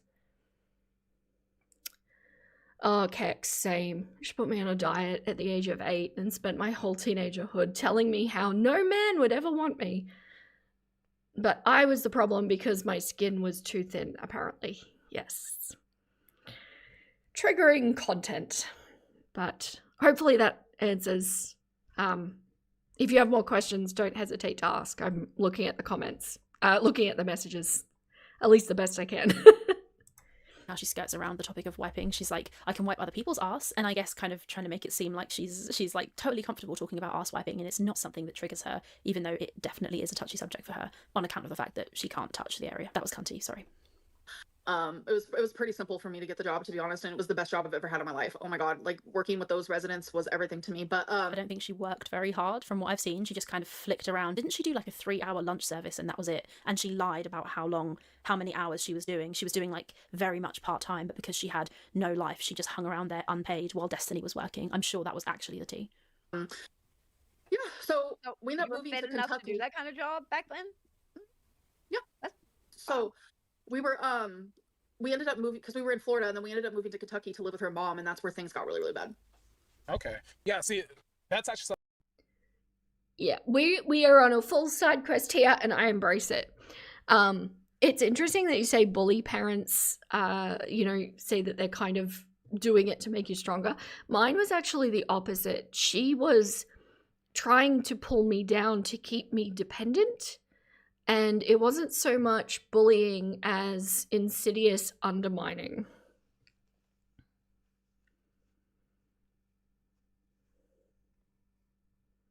Thank you so much for sharing such intimate information.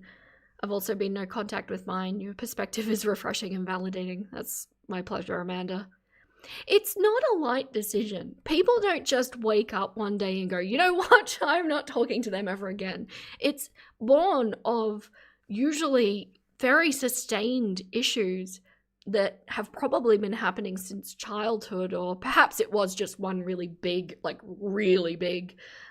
thing, but it's not a decision that people take lightly. So when people say to me that they've made that call, I take it with a lot of weight because it's not an easy one to do. And I don't know about all of you, but I am now doing math, 14 years no contact, and actually just celebrated the anniversary of my freedom. And I got angry. I got very angry after being very upset, and I was angry for quite a long time. And I do feel that that anger helped me move past it. Although anger can be a very unhealthy thing to live in, it really helped me move past the guilt that I felt for having had to make that decision. And I was able to reconnect with my father, who I had been cut off from, and seeing him, meeting him, getting to know him was very validating in a lot of ways. That it did get to a point where I just have never looked back. I don't feel bad about it. I don't live in fear anymore. There was a lot of living in fear of being found and things like that. And while I am actively trying to not let her find me, just because I don't want the drama, I don't want to have to deal with it, I'm not fearful of it, if that makes sense. But every story is complex and nuanced in its own way. And yeah, the anger made me realize my worth. I was angry. I had to do it that way, though. Yes, totally, Creeds. I resonate with that deeply. But your worth is what's important. And ultimately, a mother's job or a father's job or a caregiver's job should be to look after that worth as well. Some parents don't. And when they don't, well, they're not really parents, are they? And also, another thought that I had back in the day was, would I tolerate this kind of treatment from, say a friend that maybe I've been friends with for like a year, just somebody, or a work colleague? Would I tolerate that behavior from anybody else? And when the answer is no, well, they lose the right to familial ties. Fathers, what's that? Your dad just clearly wanted sons, not daughters. That's so weird, isn't it? Like, you get what you get. Weird to have conditional love based on gender. But yeah, look, it is going to be difficult for a while because I think this has just happened, I think, if I'm reading that right. It will be difficult, but stay strong in your own opinion, in your own self-worth, and do what is right for you. You didn't realize how bad it was until you had your own kids and you were not doing the things your mother did and realized how abnormal it was. It was so normalized and excused. I resonate with that deeply, Asha. I don't have kids, don't get me wrong, but I treat my chickens better than my mother treated me. Like, what? Your mum just called? Oh, nutty.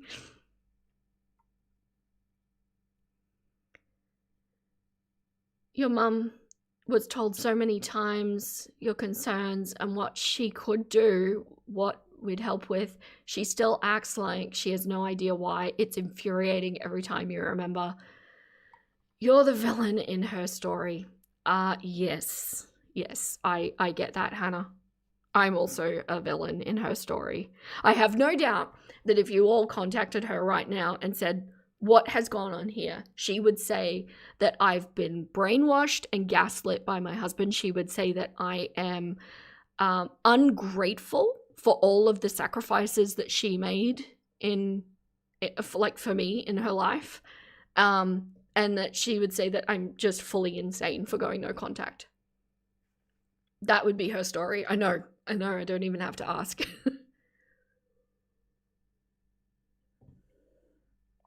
That's all right, Creeds.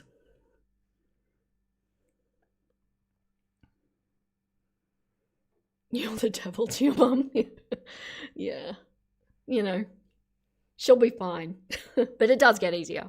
It really does. Just acknowledge the feelings. Don't try to remove them or suppress them. They're there for a reason. Let yourself grieve. Acknowledge that it is grieving. Seek therapy if you feel like that would help. But it does get easier.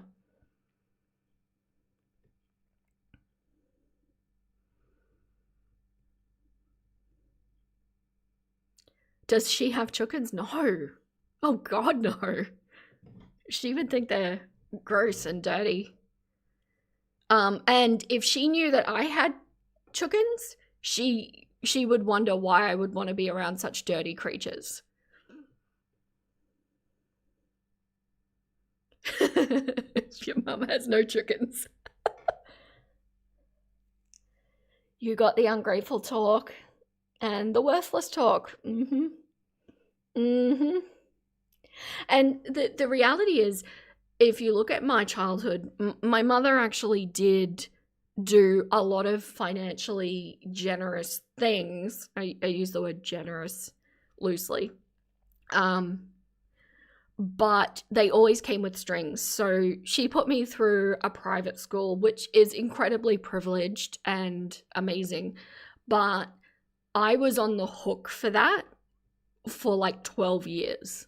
It was constantly brought up. It was constantly why I couldn't be anybody except for that perfect little doll that she wanted, including like how I wore my hair, how I dressed, who I associated with. It was like things come with a cost.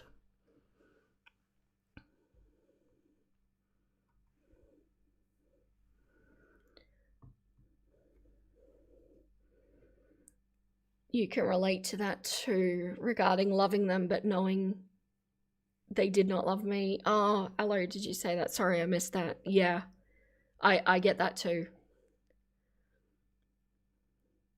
I got 99 problems, but a chicken ain't one.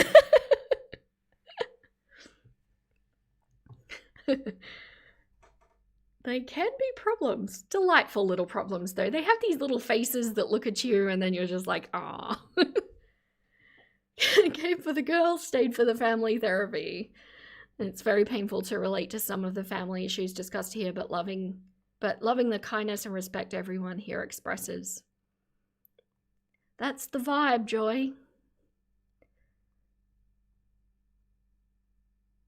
You got the too good for us now talk. I'm sure she'll think that even more when you get your MD. Nice. Yeah. You show them who's good for the too good for them.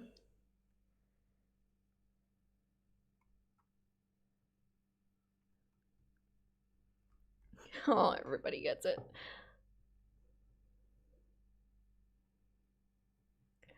You feel for you so much. I have in the past had a therapist tell me I'm too complex and didn't even do a handover. Wow. See, I've been to a lot of therapists in my life, like through childhood, and that's a whole story in and of itself, but also through adulthood too. I ultimately find action has worked best for me rather than sitting down talking about things and trying to understand them, because sometimes in life the answer is just because it is this way. You know, sometimes things are just because and there's no understanding them. But having said that, I think if people think therapy is beneficial for them, I'm totally in support. Just for me personally, the last therapist I went to, I needed to discuss the Munchausen by proxy and history with my mother, and I needed to process that. And this therapist didn't know what Munchausen by proxy was, and it was still called that at that time. Now it's called factitious disorder by proxy. But if you are a therapist and you don't even know one of those things, and I don't know, like he might have been doing this cute little, oh no, I don't know what that is, why don't you tell me? But it's not how it came across. He never asked more questions, and I felt like, if you don't even know, you can't help. You don't get this. And you know, what do you do with that? You had to block your oldest sister because she was delusional. She would try to tell you she didn't say the things that she said. Oh, been there. She would accuse you of stealing and lying some things. And some things you felt helpless. Yeah.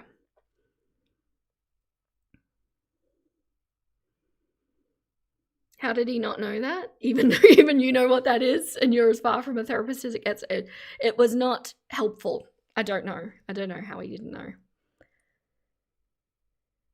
They either don't know or they don't believe you.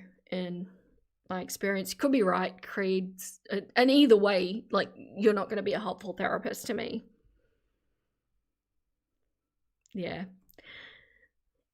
But after that one, I just kind of, like, it took me a long time. I got stuck on but why did my mother treat me this way? Why did I have this experience in my life? Why did this happen to me? And I think that there is a freedom in acknowledging that it did happen, but not necessarily needing an answer as to why it happened. And sometimes, like in my case, the answer is because my mother is mentally unwell and I got dealt a shitty parent. That's it's not comforting. It doesn't solve anything, but in the acceptance of, well, it just is kind of like, well, now I can move past it, if that makes sense. And that's what I mean by the action of living life as though you have moved past it, not suppressing it, acknowledging it, but still doing things anyway. Sometimes you don't need the why. Sometimes you don't get the why.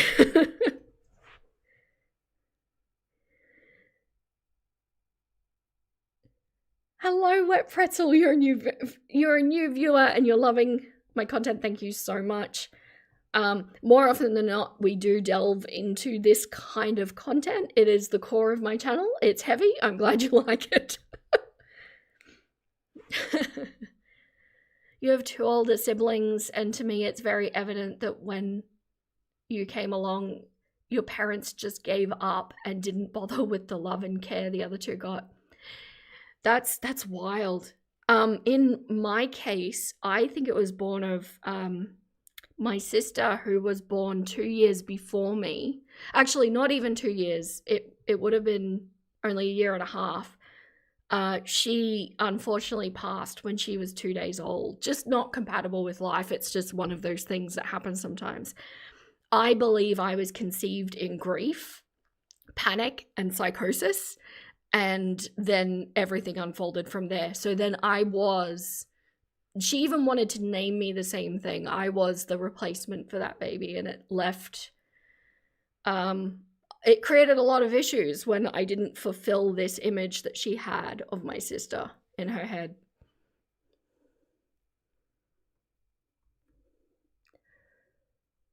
Lots of different mechanisms, lots of different reasons, very similar outcomes though, aren't they?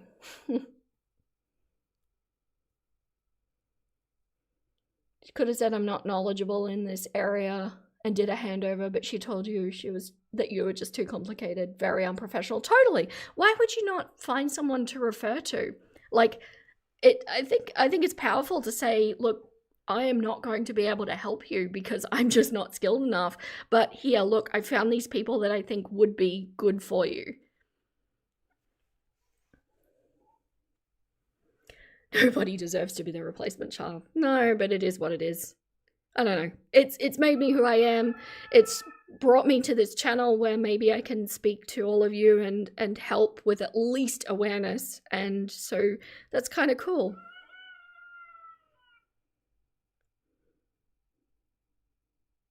That's sad for everyone, not your fault or your responsibility.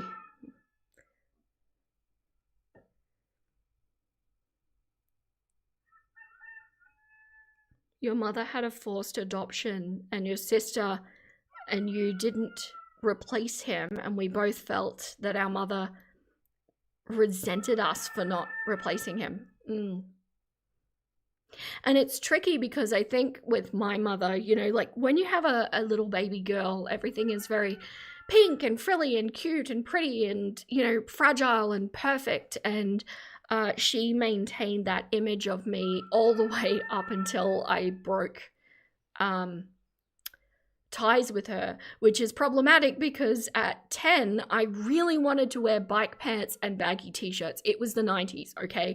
That's what I wanted to wear, and I wasn't allowed to wear it. And I was not the daughter that she wanted me to be. You'll get me out of my oubliette once a week. Same. You know, replacement for what was and is right. Yeah, I'm okay now though. It's good. It makes for a stronger character, doesn't it? You weren't a replacement child, but you were the child that was meant to trap the man, and it failed. Doesn't it always? He left anyway, and she resented you for it.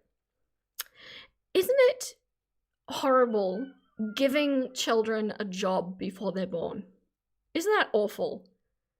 And I feel like if that's the mentality, that is the sign that you should not be procreating at that exact moment.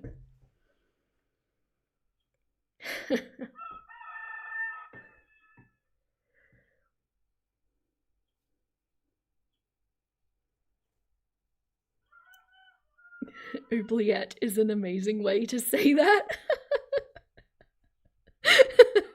Yes, all of us introverts, this is like socializing on our own terms. We're super healthy, super hinged.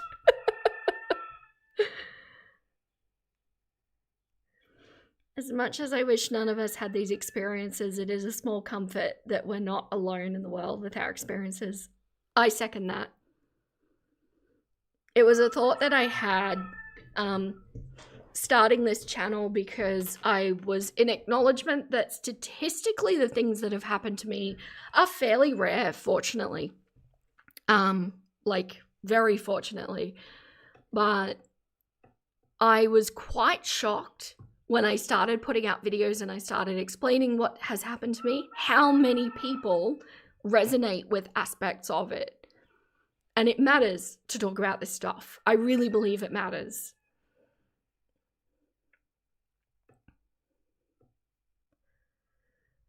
Children and babies should not be weaponized. No, I agree with that.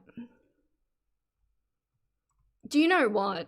I was weaponized against my father. My mother fully, like, you know, brainwashed me against him. To his credit, to this day, he has not said a single bad word about my mother. And as you all know, there's a lot to say. Traumatized chickens? Yeah, we're okay though. We'll survive. Your mother hated your sister before she was born because she had sleep paralysis experiences where a dark spirit went into her stomach while she was pregnant and is convinced your sister is an evil spirit. Oh, I'm so sorry for your sister.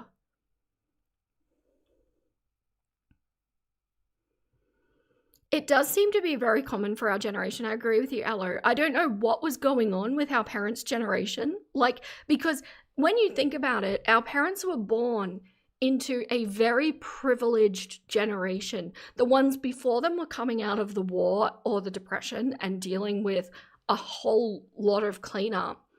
And the ones after were us, which was through the technological overhaul. They had everything at their fingertips, and yet they seem to be horrible parents. Not all of them. I'm not, you know, blanket stating, but a lot of them. Our parents weren't enlightened enough to think about our emotional development, but we are educated on it enough to know they were messed up. They messed us up.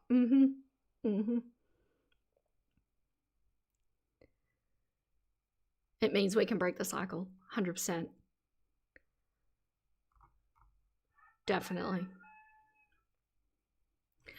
Well, my nuggets, I hate to break it here, but we have reached the 3-hour mark. And unfortunately, this Mother Clucker has a lot to do this afternoon. I really value this discussion. I really do. And thank you, Creeds, for bringing it up. And if anybody is ever in the chat and they have questions like this, don't feel shy. I've had some people say that they're too nervous to chat, but I promise you that this is a safe space to bring these things up. And while we may not have all the answers for you, we can at least be a good venting outlet. And anybody who makes it not a safe space, I will deal with. So you can trust that. And I really definitely value this. Thank you. Hopefully it helped, Creeds. So, they're also from the age of cereal unalivers. Yes, they are. The golden age of them, for some reason. Yes, that's a good sentiment, Creeds. If you do have a good mum or dad, give them a hug for us and tell them how amazing we think they are. But I do believe that is all the clucks I have left to give. Stay golden, my little nuggets, and I'll catch you next time.